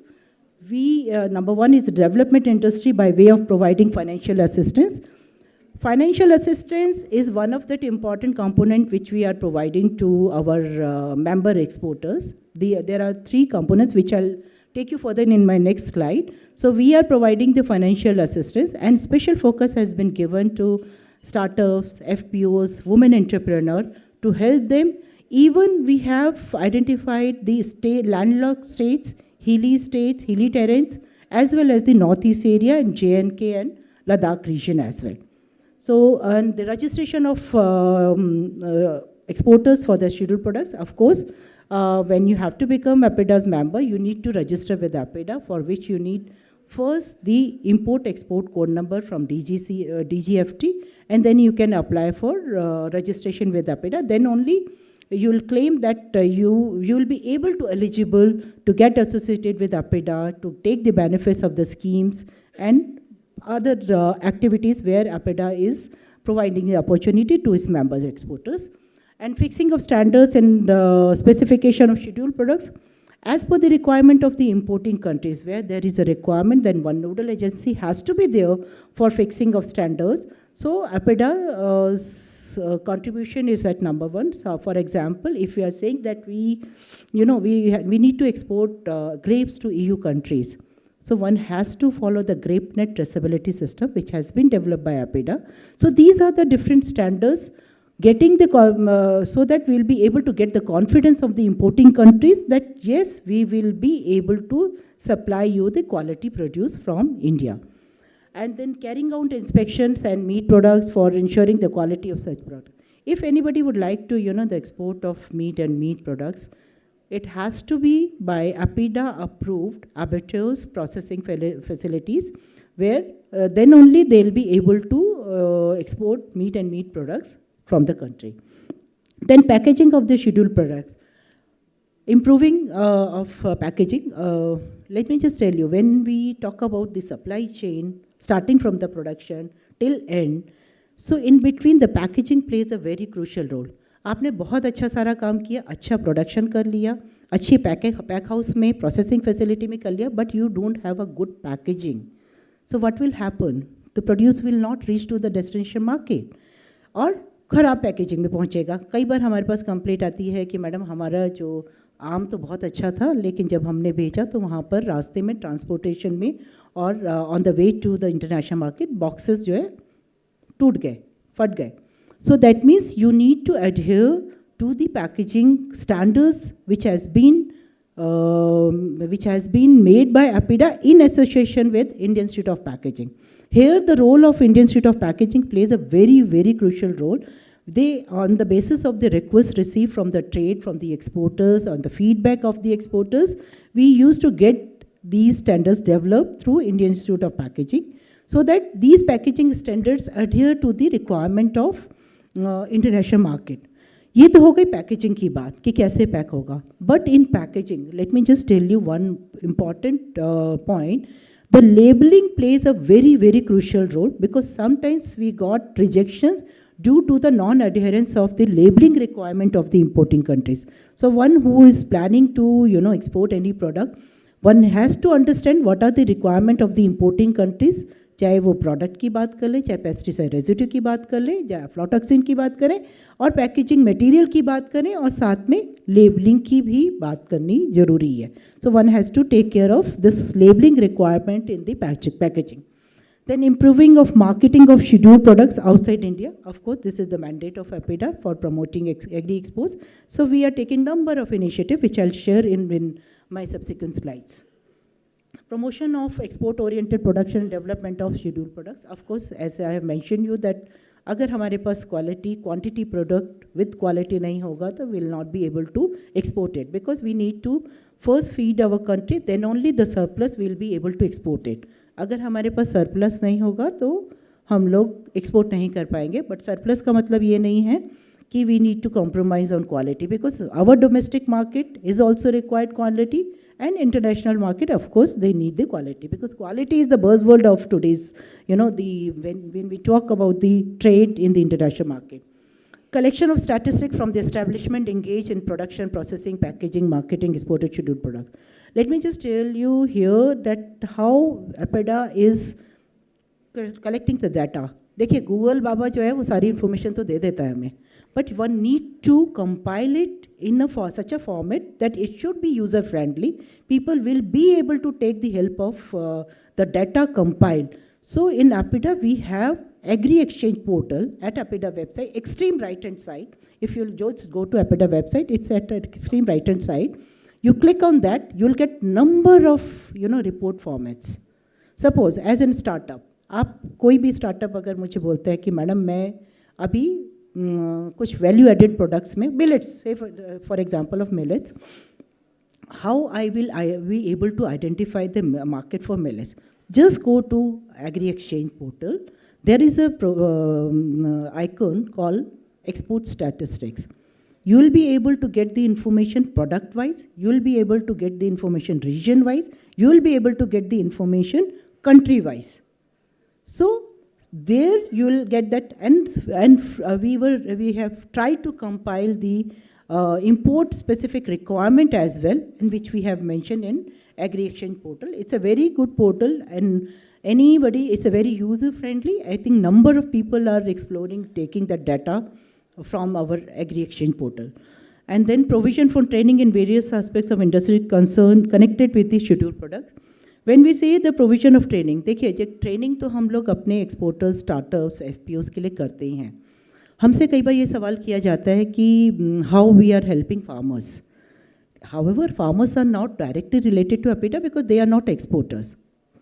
लेकिन for our exporters community, we are organizing training program through state governments, through our exporters, through trade association or agriculture universities, so that we will be able to sensitize our farmer as well what exactly is the requirement of the exporters. किसी को green chili चाहिए और EU करना है, भैया क्या ध्यान रखना है? एक्सपोर्ट फार्मर ही उगाएगा ना, एक्सपोर्टर तो उगाएगा नहीं. So but we need to sensitize farmers, so we are helping our farmers in that way. So these are the training programs we keep on organizing for as per the requirement of our exporters or the trade, or if need we normally invite the importing countries. For example, let me just share one, the episode of the last year when we were planning to export pomegranate. We got the market access for pomegranate in USA, but we were not able to start. जैसे कहते हैं ना जहाँ kick start करना है वो start नहीं हो पा रहा था after 2018. So number of deliberations held with US FDA, US FDFS for how to crack it and get it implemented. So then we came to know that there is a very specific requirement before irradiation is mite treatment. Mites होते हैं ना, mites के treatment के लिए there is a specific requirement, and our plant quarantine officers has to understand what exactly that treatment treatment process should follow. So we requested USDFS, their technical experts have given the training to our plant quarantine officers to explain, and they have done it practically as well in the presence of US inspector, and we were able to crack it out, and we have sent the first pomegranate consignment to USA last year only. So this is how we are, keep on organizing, not at the level of national level, but in the international level as well. And addressing other matters as may be prescribed by the relevant regulations. Whenever we got any new regulations from the international market, we keep on sensitizing our exporters. For example, SFDA is an organization for taking care of the import of foods in Saudi Arabia. अभी recently Saudi Arabia होता था, लेकिन बीच में एकदम requirement आई कि SFDA में जब तक रजिस्ट्रेशन नहीं होगा, no one will be able to export any agriculture product to SFDA. Now what to do? So APIDA has organized certain training programs, take the delegation to Saudi Arabia to understand what are their major requirements with the intervention of APIDA. And today we have number of exporters have been registered at Saudi Arabia. There is example for GSCC China, for export of any other agri products to China, one has to register with GSCC. So these are the small examples I'm just sharing with you. As per the requirement of the importing countries, we keep on interacting with the different concerned agencies in the international market through our missions in different countries, Indian missions in different countries. So this is, let me just share the services which we are rendering at present. Registration, more than 42, now we are touching to 44,000 exporters with APIDA. And the registration cum allocation certificate for rice, RCAC. RCAC, when I say that we need some intervention to be put in place, system to be put in place so to get the confidence of the, the international market. For export of basmati rice, earlier it was for only basmati rice.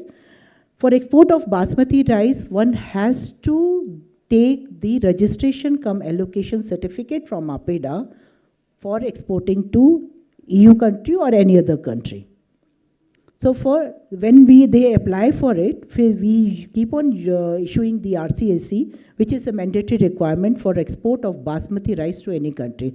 One trade notice is there. Anybody who's interested to export of basmati rice, exploring the possibility of basmati rice, please just have a look. There is a trade notice how to get the registration cum allocation certificate from APIDA. This is one certificate. Certificate of exports for peanuts. Without COE, you will not be able to export groundnuts or peanuts or peanut products from the country without getting these COE. Certificate origin, APIDA is one of the authority for issuance of certificate of origin. This is sometimes some importing country requires this certificate of origin. Then certificate for import of sugar. Sugar, however, is not APIDA scheduled product, but for import of sugar, APIDA has been authorized to issue the RCAC. In fact, for export also, we have been authorized. That is through a tender process where we issue, where we get the quota from the government for USA, EU countries, and UK. For these three countries, APIDA is issuing the RCAC for export of sugar to these three countries under TRQ quota. Then recognition of pack house. Pack house is a is a place where you have a set system of keeping the fresh horticulture produce in a place where proper hygiene is maintained, proper cold chain is maintained, and this is what is the processing. Let me just take you step by step. Why pack house is required, I'll tell you, because, earlier it was only for grapes. When we developed the grape net system for EU, for export of grapes to EU, because one system has to be placed so that we will be able to show it to the, the importing country. So there we introduce the concept of pack house. Pack house, first step is you need to have a place which is called pre-inspection area where the produce will come. The PUQ official will check the quality. Then only they'll allow to enter into the next step, that is the processing. Processing होने के बाद जो खराब माल है वो side में हो जाएगा, जो अच्छा माल है वो पैक हो जाएगा. Then there is a place where the stacking has to be done. जब पूरा एक consignment बनता है तो different stackings बनते हैं, and that has to be done. Why it has to be done? Because the plant quarantine officer will draw a sample as per their SOP and will allow you to give the phyto. And from there, it will go to cold chain. Because if I'm talking about a produce which is going by sea, grape का example ले रही हूँ, तो by sea जा रहा है, तो by sea में मतलब 40 feet container, 20 feet container, the quantity is somewhere around from 20 metric ton to 40 metric ton. So एक बार में तो processing नहीं हो पाएगा, एक दिन में नहीं हो पाएगा. So it has to go to the pre-cooling because there is a requirement to maintain, to take the temperature of a berry to a particular level. That will be done in pre-cooling. जब वो 1 degree में आ जाएगा, immediately it will be shifted to cold room. There the temperature will maintain at the 1 degree temperature of the berry, this thing, and the next lot will come and one whole container will be stuffed at one time for exporting it. This is the pack house concept. And this pack house has helped us. I'm just telling you the story of 2014, when EU put a ban on 4 vegetables and export of mangoes from India. The delegation came. I was there in Mumbai, and the delegation came to Mumbai, and they want that to see, to understand how India works for, taking care of the horticulture, these 4 vegetables and mangoes. We took them to all the places. We have shown them this is the system which we are following, which was earlier only for grapes, not for other products. When they agree, and they have insisted that the same system should be there for vegetables as well, for export of vegetables to EU countries. We agree on that, and we were having a sufficient pack house number. Immediately, Plant Quarantine of India has recognized those pack houses for vegetables as well, and within 1 month, they lifted the ban, and we were able to start the export of 4 vegetables and mangoes, of course, after 6 months. But by 2015, we have started mangoes as well. So these are the system. If you have a system in place, you will be able to gain the confidence of the importing countries.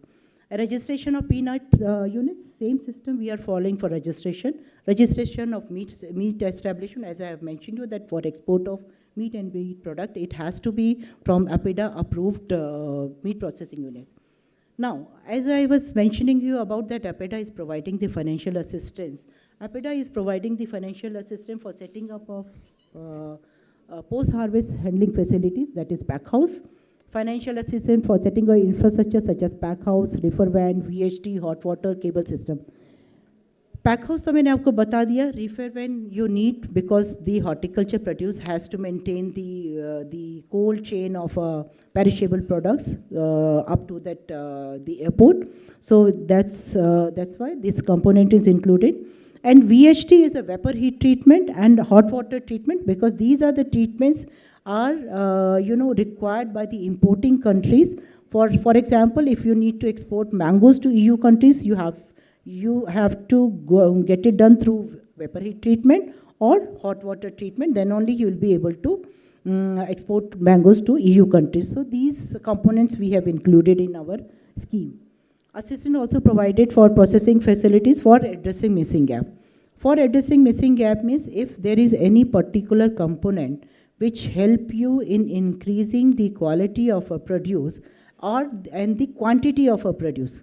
एक particular component लगाने में अगर हमें ये help मिलती है to improve the quality to quantity, so that component falls under missing gap, and for which we are providing the financial assistance. Pack house is only for horticulture produce. Then quality development, of course, when we are saying that there is a requirement, this is a mandatory requirement of the importing country to adhere to the quality. So we need to have the quality management system, we need to have our in-house laboratory system, and testing of samples. Here, APIDA is providing financial assistance for implementation of quality management system in the processing units, pack houses, and meat processing plants. Here we are providing financial assistance. And for in-house laboratory equipments also, for few equipments, we are providing the financial, and testing of some few identified crops, we are providing for testing of samples as well. Then market development, which is the ultimate role of APIDA for promotion, because हम यहाँ पर ये सब तो हम अपने देश में बैठ के कर रहे हैं, but we need to go out from the country, provide a platform to our member exporters. For this, what APIDA is doing, APIDA is participating in different international trade fairs, continuously since last so many years. So whenever anybody who is searching for India Pavilion, they always ask for APIDA Pavilion, because they know that under APIDA Pavilion you will get number of exporters for each product, maybe it's rice or processed food or meat or dairy, honey, etc., etc. So this is what we are doing. Second thing, when we see that there is a potential, say for example, when we got the market access of mango in USA, so we thought how to promote this mango, because trade fair में participate करेंगे तो एक दो लोगों को पता चलेगा. Let us organize some buyer-seller meet. So there we give a platform to our member exporter to participate along with APIDA, so that they'll be able to interact with the importers which actually need we are bridging the gap between exporters and importers through buyer-seller meet. ये तो कहानी हो गई, हमने दूसरे देशों में जाके हमने किया. But अगर हम नहीं कर पा रहे तो we also do the reverse buyer-seller meet, where we invite importers to our country and organizing a reverse buyer-seller meet and connecting exporters and the importers. In addition to this, when we say that farmers, how we are doing. So now we have started using the same platform, connecting our exporters with the farmer producer organizations, FPOs and the farmer group, so that our exporters will be able to connect with the farmers and get the produce from particular region. And the dissemination of database, market intelligence, which I have told you that Agri-Exchange portal has been done. And we are, as and when is required for addressing any issues in the international market, APIDA is taking trade delegations as well. And APIDA is also be a part of delegation from Ministry of Food Processing, Ministry of Commerce, Ministry of Agriculture, to give the inputs for addressing the export challenges. Then, of course, when we say that we need to keep on doing the research and development as well. For research and development, again, I will give you one example. When we talk about the horticulture produce, the fruits and vegetables from the country, however, APIDA is for fruits and vegetables, we are at the second position in the globe. But we are not in, we don't have even a 1% in the total trade of fresh fruits and vegetables. So the reason being, when we export, we normally take it through by air freight. But by taking it by air, however, we are doing it regularly. There is a growth also of 16% approximate in fruits, export of fruits and vegetables. But our products are not competitive in the international market. Now what to do? जब buyer भेजेंगे and competitive नहीं होगा, हमारे पास strength है, but we are not able to export it. Then APIDA took the initiative of developing these C protocols.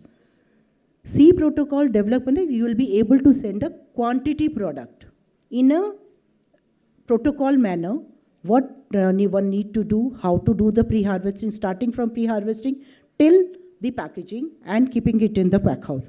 The success story was of that C protocol. There are two success stories. We got the success. One is recently I think a few people must have heard about that. India has sent its first banana consignment by sea to Europe. And that too is the Del Monte, which is one of that importing, one of the largest importer for banana. And we got a very good results, and we are able to export it to the EU. Same way, we have done the trials for pomegranate to USA. And very soon we are going to send the first pomegranate consignment by sea to USA. फिर देखिए कैसे the figures will increase. So this is the interventions of APIDA for addressing these things. So again, this organic, when we say organic, normally we say that APIDA is an organization for agri products, but when we talk about the organic products, APIDA has been mandated with the Secretariat of NPOP, and when we say organic, it's food and non-food items, all items covered under APIDA, and for this we have developed a traceability system. These are the details have also been, available at APIDA website. So these are the Secretariat is for the implementation of NPOP and promotion of organic products with the focus of organic GI. We a number of steps we are taking for promoting exports from the organic exports from the country. We have a traceability system. We are reviewing the standards of NPP standards so that we will be able to meet the requirement of the importing country. So I'll just skip these slides. Of organic export promotion, I have told you that we are participating regularly in BioFEC Germany, which is one of the leading major international trade fair. And we have organized number of biocellular meet also for organic products. So these are the traceability initiative. APEDA is the pioneer in development of GrapeNet, where 154,000 farmers are associated with APEDA. For TraceNet is for the organic products, when 24 lakhs farmers are registered with us. HOTINET is for fresh fruits and vegetables. 107,000 farmers are registered with APEDA. MeatNet, we have total 88 plants registered under MeatNet traceability system. In PeatNet, total number of units have been registered 191. So these are the common pack houses. अभी तक मैंने आपको जो बात बताई pack houses का concept बताया. Individual exporters normally they go for pack houses. But अगर कोई merchant exporters है, they have the orders for mangoes for Europe, where they will go. So APEDA has developed in association with state governments the common facilities where one can go and process their do the packaging in a common pack house and export it. Then we have center perishable, 16 we have in different exit ports. Vapor heat treatments, treatment plants, 3 we have set up 3 treatment plants. Irradiation unit, because there are the requirement of irradiation unit for export of mango and other products to USA. Flower auction centers 3, meat processing no, and other cold storage laboratories 45. So these are the common facilities which APEDA has created. So these are the common we have tried to give in the state-wise, but I'll skip this. Millet, as you know that last year was the International Year of Millets. We have organized number of programs, and we are very fortunate to get a very good success in developing the new value-added products of millets, or as a commodity as well. Also, we are able to promote women entrepreneurs, startup, FPOs. And even we have organized the International Biocellular Meet along with the Ministry of Food Processing, where more than 1,000 buyers have visited India and interacted with our exporters. जब कहते हैं ना कि अकेले चले तो क्या चले, so for that we have made a tie-up, we have collaboration with other stakeholders, National NCDC, NCUI, NABARD, SFAC, TriFed, QCI, Indian Institute of Technology, CSIR, इनके साथ we have made an MOU so that wherever we need some technical expertise from these organizations, we are able to do it jointly. These are the collaboration with line ministry and government agencies, like for example, when there was a scheme from Krishi Iran from Ministry of Civil Aviation, so APEDA has organized sensitization program along with Civil Aviation to tell people about the scheme component of Krishi Udan.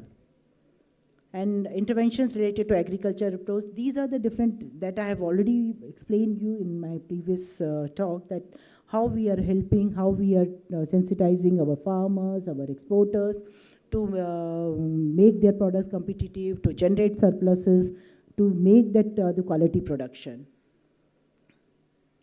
So these are the the initiatives of first kind, like first export of container banana to Netherlands. Then we facilitated the marigold for the first time from Varanasi. And then the water chestnut from Varanasi. Nobody has heard that ki water chestnut is Singada.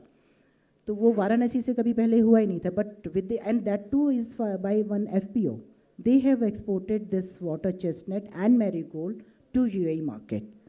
So this is, and cashew nuts, of course, is a new, so we are taking number of initiating, promoting cashew nuts from the country. And the establishment of startups and NER export facilitation center. This is a very recent initiative taken by APEDA.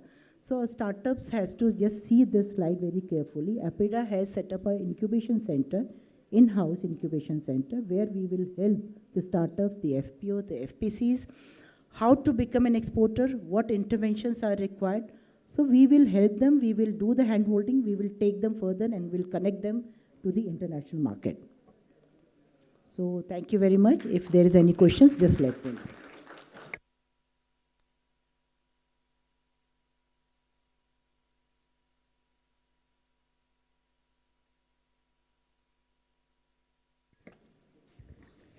Thank you so much, ma'am, for your presentation on export of foods. Now I request all our esteemed speakers to please take your seats on the dais. And the floor is open for the Q&A session. So I would request anybody who has a question to please raise your hand.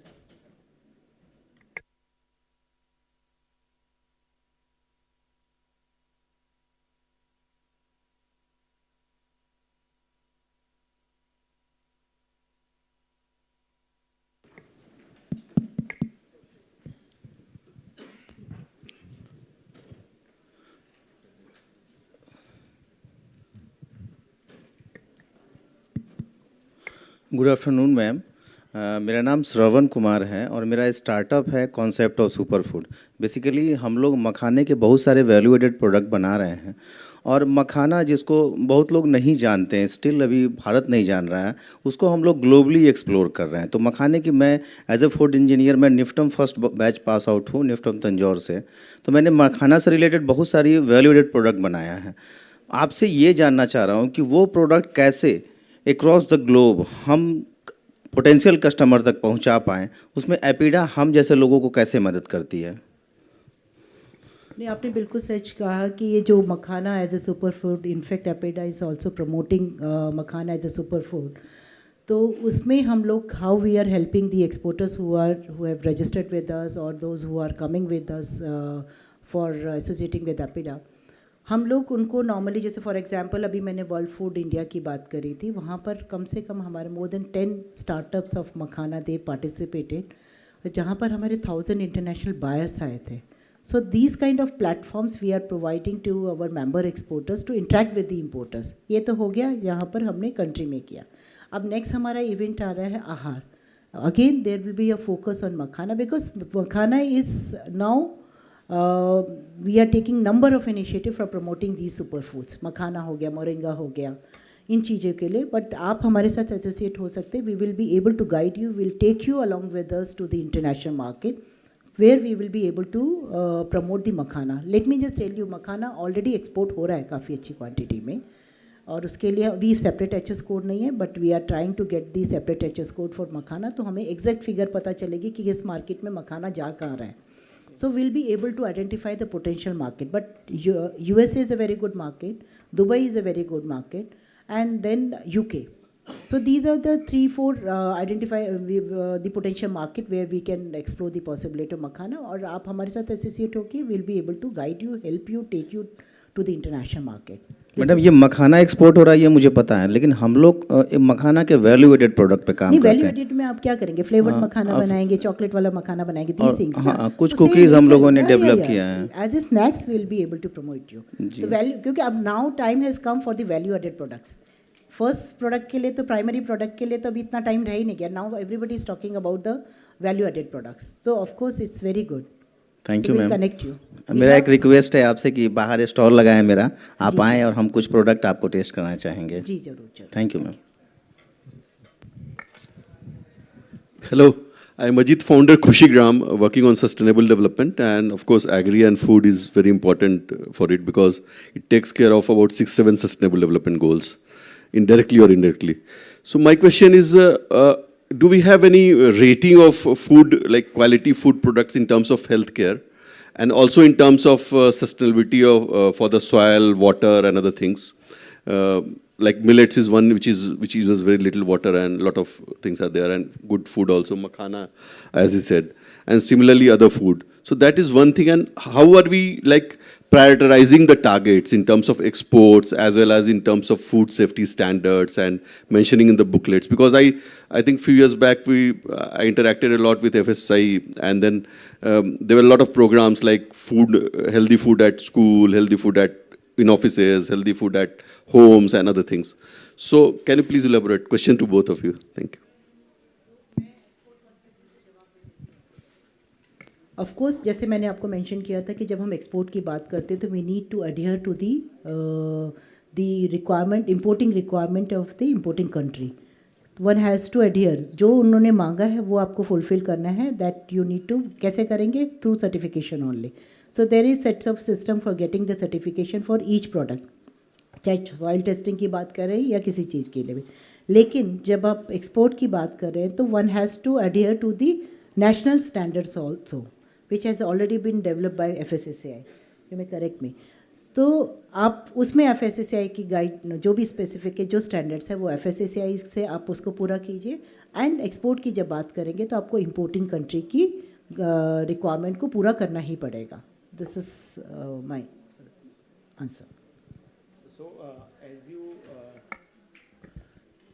As you asked regarding the promotion of healthy food, sir, so I just want to convey that as from the food regulator perspective, we only promote through initiatives like अभी जैसे millet year चल रहा है, international millet year था 2023 में, तो we organize several events to promote what kind of foods people do look for now, कि जिससे कि अभी जो लाइफस्टाइल डिजीज़ हैं उसको कर्ब किया जा सके, कंट्रोल किया जा सके. But coming to the rating part, as of now अभी FSSAI उस पर आगे बढ़ा नहीं है. ऑल्दो वेंचर आउट किया गया था रेटिंग के लिए, बट उसको इम्प्लीमेंट करने और नहीं इम्प्लीमेंट करने के लिए दोनों के लिए काफ़ी डिबेट हुआ. तो that is in public domain and that is why it has not been rolled out yet. तो उसमें कुछ भी कमेंट करना अभी पॉसिबल नहीं होगा. लेकिन although through various initiatives, as you are also aware, आपने खुद ही बोला कि ईट राइट कैंपसेस हैं, ईट राइट स्कूल है, ईट राइट स्टेशंस हैं. At everywhere we are promoting millets specifically during the last year. और अभी भी हम लोग चाहे अपने सोशल मीडिया के थ्रू है या फिर जिस भी प्लेटफॉर्म पर हमें मौका मिलता है, we encourage food businesses who are involved in production of these, like madam has said कि अब तो टाइम चला गया है बेसिक प्रोडक्ट्स का. अब तो वैल्यू एडिशन जो मिलेट बेस्ड बिस्किट्स हैं और बहुत सारी थिंग्स, ब्रेकफास्ट सीरियल्स आ रहे हैं. तो we also encourage food businesses to come up, and in that sense being a regulator we have very limited scope for promoting. We have to see कि एक balance देखना है. तो yes, we do not promote businesses, we do promote as a concept कि yes, products का जो फ़ायदा है definitely we promote them as a whole, कि lifestyle diseases जिससे कर्व हो सकती हैं.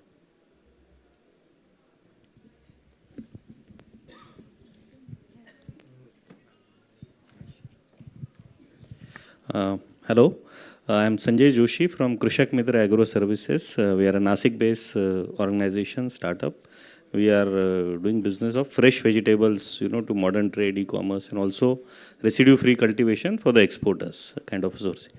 So I have two questions, either Dr. Reddy and Mr. Akhilesh can answer, and one for Avinita ma'am.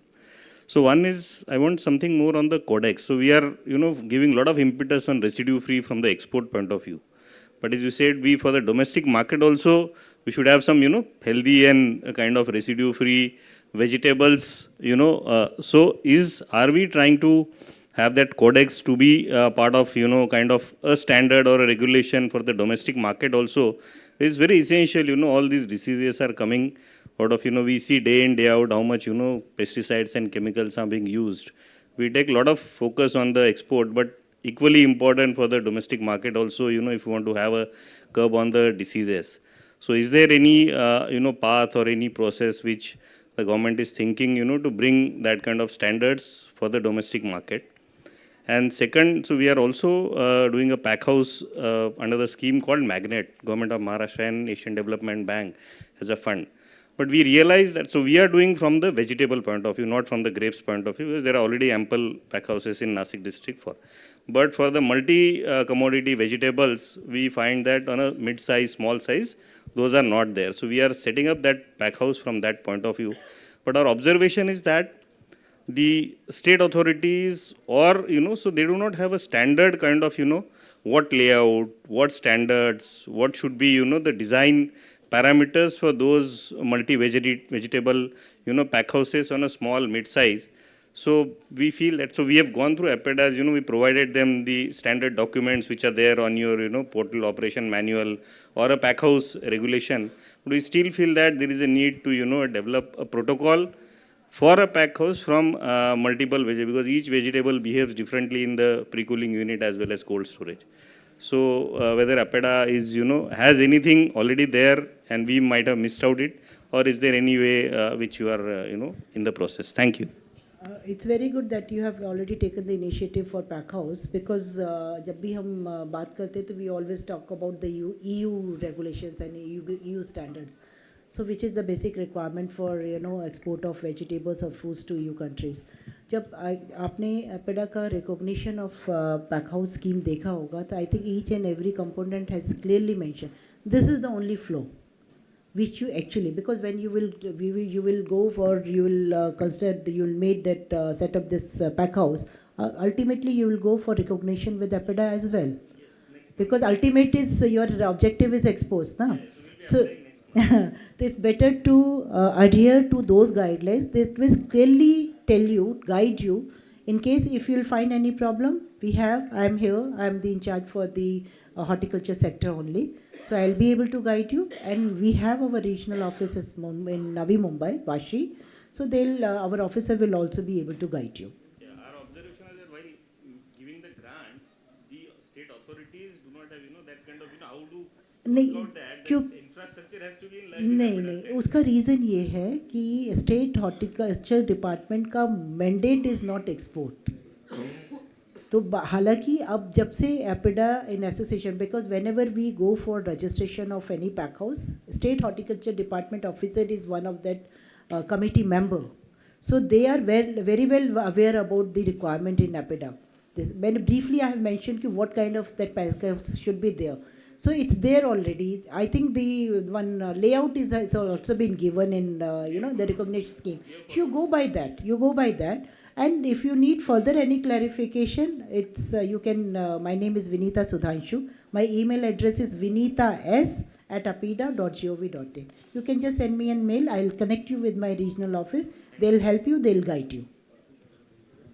But मेरा रिक्वेस्ट यही है कि जब अगर आप पैक हाउस के लिए जा रहे हैं तो please adhere to the quality, because उसके बाद कमेटी आके आपको बोले कि नहीं ये रह गया ये वो करे, तो बेटर है कि जब आप बना ही रहे हैं तो हमने ऑलरेडी कर लिया, at our cost we have done that. Okay, no problem, we'll help you, we'll guide you. Hello ma'am, I'm Dr. Kavita Negi. I'm the co-founder of our company Himalaya Naturals Private Limited, where we are working in wellness products like herbal teas, infusions and essential oil.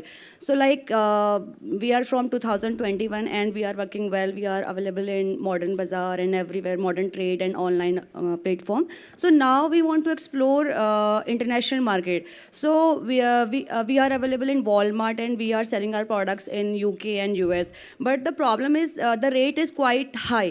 It's like in India, our product costs like $250 and $249 around, and in US market it's like $21. So once I asked and I discussed with my friends in UK and US, they are suggesting the product rate is too high. So ma'am, one of जो guidance हमें चाहिए कि हमें कोई इस तरीके की जो buyer sellers meet होती हैं जहाँ पर कि आप directly interact कर सकते हो, तो herbal teas में आप कुछ suggest कर सकती हैं कि किस market को target करना चाहिए और किस तरीके से हम better कर सकते हैं अपने फील्ड में. हालांकि herbal tea is not our product, tea is not APEDA's product, it's a tea board. They'll be able to help you, but you can connect with tea board because they also keep on organizing different bioseller meet their participation in the international market. But of course, जैसे all agri products के लिए हम बात करें तो tea is like that only. So same philosophy will applicable to tea as well. जब आप या तो आप टी बोर्ड के साथ रजिस्टर हो जाइए, so that wherever they will participate they will give a platform to their members for showcasing their products, interacting with the people, and this participation will help you to understand the international market as well कि भाई market में demand क्या है. और आप दूसरा आप देखेंगे कि इंडिया के जो कंपिटिटर कंट्रीज़ हैं वो किस तरह की पैकेजिंग में आ रहे हैं, क्या उनका फ्लेवर है, किस फ्लेवर की डिमांड ज़्यादा है. तो these kind of things you will be able to, but you need to step out from that from India to another countries. But as per my understanding, USA, UK, EU is a very good market for these products. Okay. And second thing is like we are working with farmers in Uttarakhand and they are growing ragi and soyabean in a good amount. So इसमें कुछ हम directly food का इसमें क्या कर सकते हैं इसमें better? रागी में देखिए एज एन इंग्रेडिएंट भी जा रहा है और उसके लिए हम आपको एक्सपोर्टर से फिलहाल कनेक्ट करा सकते हैं, those who have a demand. There are number of because recently we have organized one international bioseller meet in Uttarakhand in Dehradun. Okay. For giving a platform to the organic exporters. Okay. तो उत्तराखंड में क्योंकि organic products भी बहुत ज़्यादा हैं, but रागी वगैरह के लिए if you need you can come to us, we will connect you with the exporter who really want to source these ragi and these products. Sure, ma'am. I'll come to you. Thank you so much. Sir, second part, Sarkar. Sir, as we FSI is also a standard setting body. We have our scientific panels. So we try to be in coherence with the codex standards, but exactly copying that and matching that codex standard will not be possible, because as the climate is not same with the other countries and agriculture practices do change vary in India. So वो जो आप कह रहे हैं exactly वैसा हो, वो that I think that is a debatable issue कि हम उनको कॉपी करें या वो हमें कॉपी करें या कहाँ पर वो हो सकता है. तो that are scientific panel takes care. So that if you have any suggestion regarding the improvising the standards, you must write to our science and standard division on that. कि what are the areas where we can look and improvise further, and which our agricultural or the farmers can cope up with that standards also, because several aspects have to be kept in mind while framing the standards. I think EIC will also be able to add on. Just to add what my colleague from FSSAI is saying, see, we need to understand the role of Codex, because the Codex is the platform which developed the international standard for the food. And we have the opportunity to address our challenges in the pesticide residue through Codex platform. Because if you see currently the limits of the Codex is that they don't have the MRL for every pesticides and product combination. So limited pesticides and product combinations are available. And some of the trading partners, if the Codex limits are not there, they are putting their own stringent MRLs. So in those situations, we are facing the export barrier. But despite being the Codex standards, nobody is going to stop you to ensure the quality of your products. You can always have your stringent limit. And FSSAI is trying to align their limits with the Codex MRLs. Means most of the cases, they have already aligned the MRL with the Codex standards. But again, you cannot say that the Codex is having the limits and we are supplying the inferior products to our population. As far as my knowledge goes, the FSSAI is also having the MRLs which are very well aligned with the Codex MRLs, and in some of the cases we are stringent than the Codex. So that's the case currently, but it always depends on your what are your focus product, what are your main products. So there are several factors involved in fixing the MRLs. So you have to understand the trade gamut also when you are fixing the MRLs. Thank you. Yeah. Good afternoon, sir. I have two questions. Ma'am से मेरी एक चीज़, I am co-founder of Ikan Info Cook Safari. So we prepare ready to prepare gravies और हमारे batters हैं, चटनी है, चीलाज है. I mean all the fresh product without preservative. But इसमें हमें दो क्वेश्चंस है, like how to get actually connected with APEDA or any such organisations. जैसे कि अभी मेरे प्रोडक्ट्स अच्छे चल रहे हैं दिल्ली एनसीआर में, वी आर डूइंग वेल, अभी हम काफ़ी अच्छा इधर सेल कर रहे हैं. But how to get connected actually with international market and all. For a startup everything is not possible. मतलब इतने कनेक्ट्स होते ही नहीं हैं कि आप बहुत ईजिली कनेक्ट करके और इंटरनेशनल मार्केट को कैच कर सकें. बट जो प्रोडक्ट्स हैं लाइक फ्रेश ग्रेवीज वगैरह इंटरनेशनल मार्केट में बहुत चलती है और काफ़ी चलेगी भी, we know, because we are making एकदम फ्रेश कढ़ाई पनीर और maybe lababdar sort of thing which we are eating every day, and it makes all the cooking process very easy. लेकिन अब वो एक्चुअली कनेक्ट ही नहीं समझ आती है, how to get connected. And similarly, I have one question with sir also for FSI also. Like I have taken मतलब छोटी छोटी प्रॉब्लम्स जो आती हैं मैं जस्ट वो डिस्कस कर रही हूँ. लाइक मैंने सेंट्रल लाइसेंस अभी लिया, तो सेंट्रल लाइसेंस जब मैंने लिया तब मुझे ये पता ही नहीं थी कि वो मार्केटिंग के पॉइंट ऑफ व्यू से मुझे एक और लाइसेंस चाहिए. आई मीन लाइक मैन्युफैक्चरिंग की तो हमने ले ली, बट जैसे हम मार्केट में गए लाइक ऑनलाइन प्लेटफॉर्म्स, तो उसके लिए उन्होंने बोला कि आपको फिर से मार्केटिंग के लिए फसाई एक अलग होती है, उसमें you have to get registered. Okay fine, वो पोर्टल पर जाके हमने दोबारा डाला, बट वो पूरे प्रोसेस में आज 4 महीने हो गए हैं, but we are not getting, वो अभी तक अपग्रेड नहीं हुई. जबकि पूरी हमारे यहाँ सर्वे हुई थी पहले, सेंट्रल लाइसेंस लेने के वक्त पूरी सर्वे हुई, सब कुछ हुई. हमसे वो गलती हुई कि हमने वहाँ पर, हमें पता ही नहीं था कि मार्केटिंग के लिए भी फसाई चाहिए, हमने वहाँ डाला नहीं था. I mean these are the small things जो रियल एज अ स्टार्टअप थोड़ी सी हम लोगों को चैलेंज आ जाती है. चलो let me reply to you how to connect with the market. जैसे आपने बोला कि आप समझ नहीं आ रहा कहाँ से स्टार्ट करें. सो कभी पहले एपेडा का नाम सुना था आपने? मैम सुना तो था, बट कनेक्ट क्या किया? लाइक मुझे तो आज पहली बार पता चला कि प्रोसेस फूड में भी कर सकते हैं. आई वॉज थिंकिंग कि ये एपेडा जैसे एग्रीकल्चर प्रोडक्ट्स से कोई डील करता है. तो अब मेरा सजेशन आपको यह है कि पहले आप एपेडा की वेबसाइट में जाइए, just go through that, you will be able to understand the role and responsibility of APEDA and number of products. जब से मैंने बोला कि more than 700 products in our basket, आप जिन प्रोडक्ट्स की बात कर रहे हो सारे एपेडा के शेड्यूल प्रोडक्ट में अदर प्रोसेस फूड आइटम्स में आते हैं, and we have a separate division for process food products. So we will get you connected to start with. जैसे हम एकदम स्टार्टअप हैं, एकदम इंटरनेशनल मार्केट में नहीं जा सकते, but you can very well participate in the domestic trade events where we invite the international buyers, जैसे वर्ल्ड फूड इंडिया, देन आपका Indus food, and then Aahar, which is very good. These are the 3 major food fairs where you will be get an opportunity to interact with the buyers. To start with that, then you can plan further and zero down. जो मैंने agree exchange portal के बारे में आपको बताया, पहले आप identify कीजिए कि आपको किस मार्केट में करना है और उस मार्केट की रिक्वायरमेंट क्या है, उस पर थोड़ा होमवर्क कर लीजिए. ऐसा नहीं होना चाहिए. देखिए नए एक्सपोर्टर्स जितने भी आते हैं वो आके बहुत एंथ्यूज से जाते तो हैं, but we are not able to get that the order completed. फिर हम क्या करते हैं, हैंकी पैंकी काम कर लेते हैं कि अगर 100 की रिक्वायरमेंट है 50 हम बना सकते हैं, 50 हमने इधर से उठाया, 25 यहाँ से उठाया, and to complete the consignment send it. फिर क्या होता है, failure, complaints. Better you do little bit homework on your part कि आपके पास प्री में क्या है, फॉर मतलब मीन्स बैकवर्ड में क्या आपकी आपका तैयारी है, then link it with the forward linkage. ठीक है, तो पहले उस पर काम कर लीजिए. Go to APEDA website. We have, you are based, where you are based? Delhi only, मतलब Greater Noida. We have head office in Delhi, just next to this building.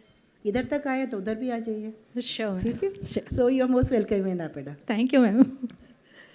Ma'am, sorry to know your experience with your application processing, but I want to know ki who guided you.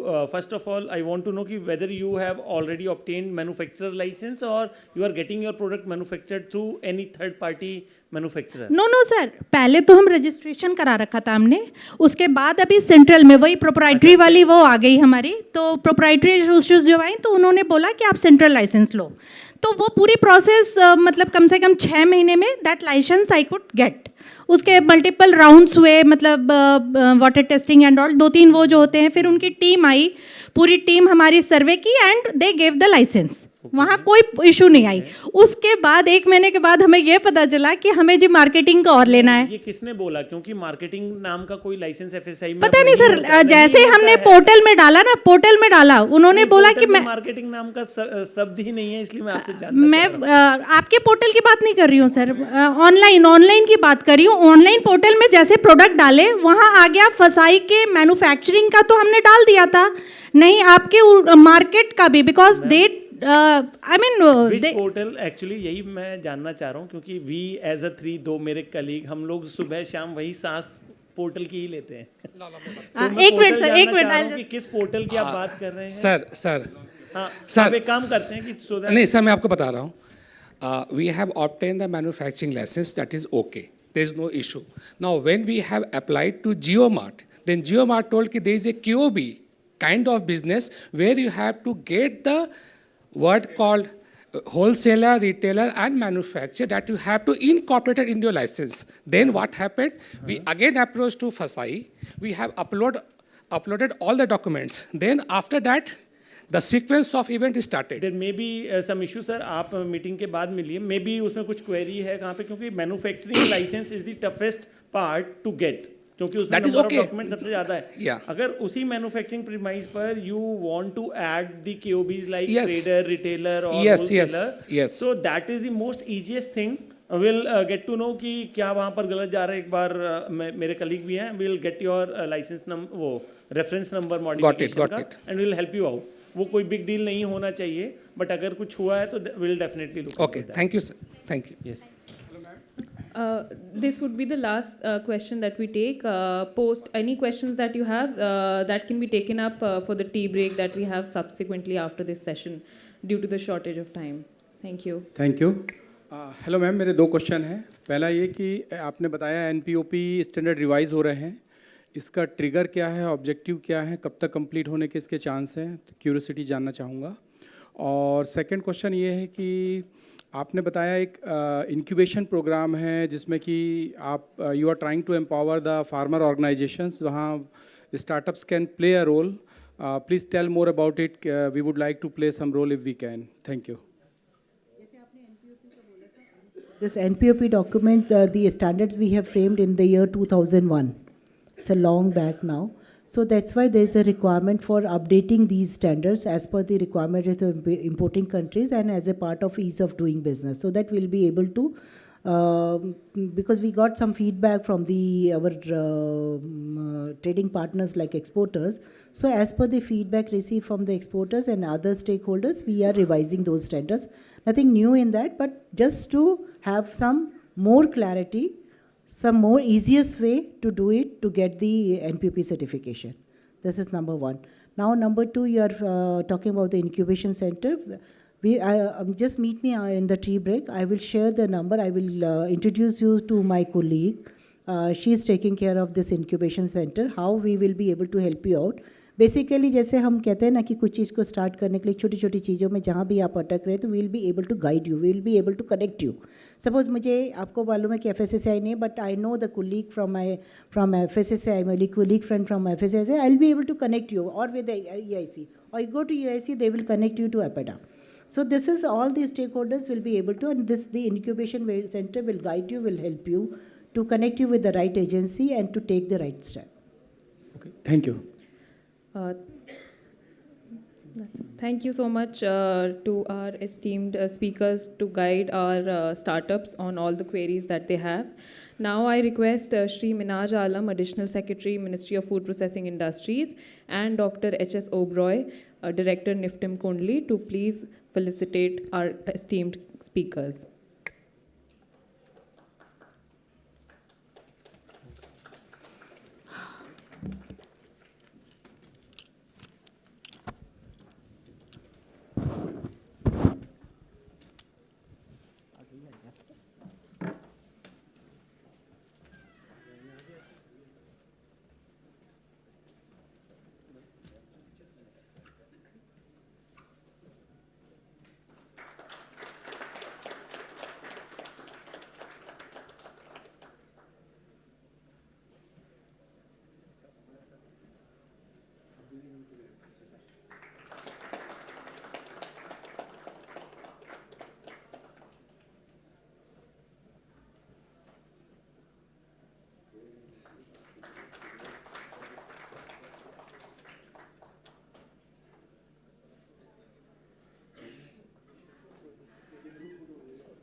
Thank you. Now we would come to an end of the session, and I request everyone to please join us for tea and coffee break. And tomorrow we have the session starting from 9:30 a.m. on scaling up of startup businesses and financial modeling of startups. Request everyone to please come on time tomorrow. Thank you.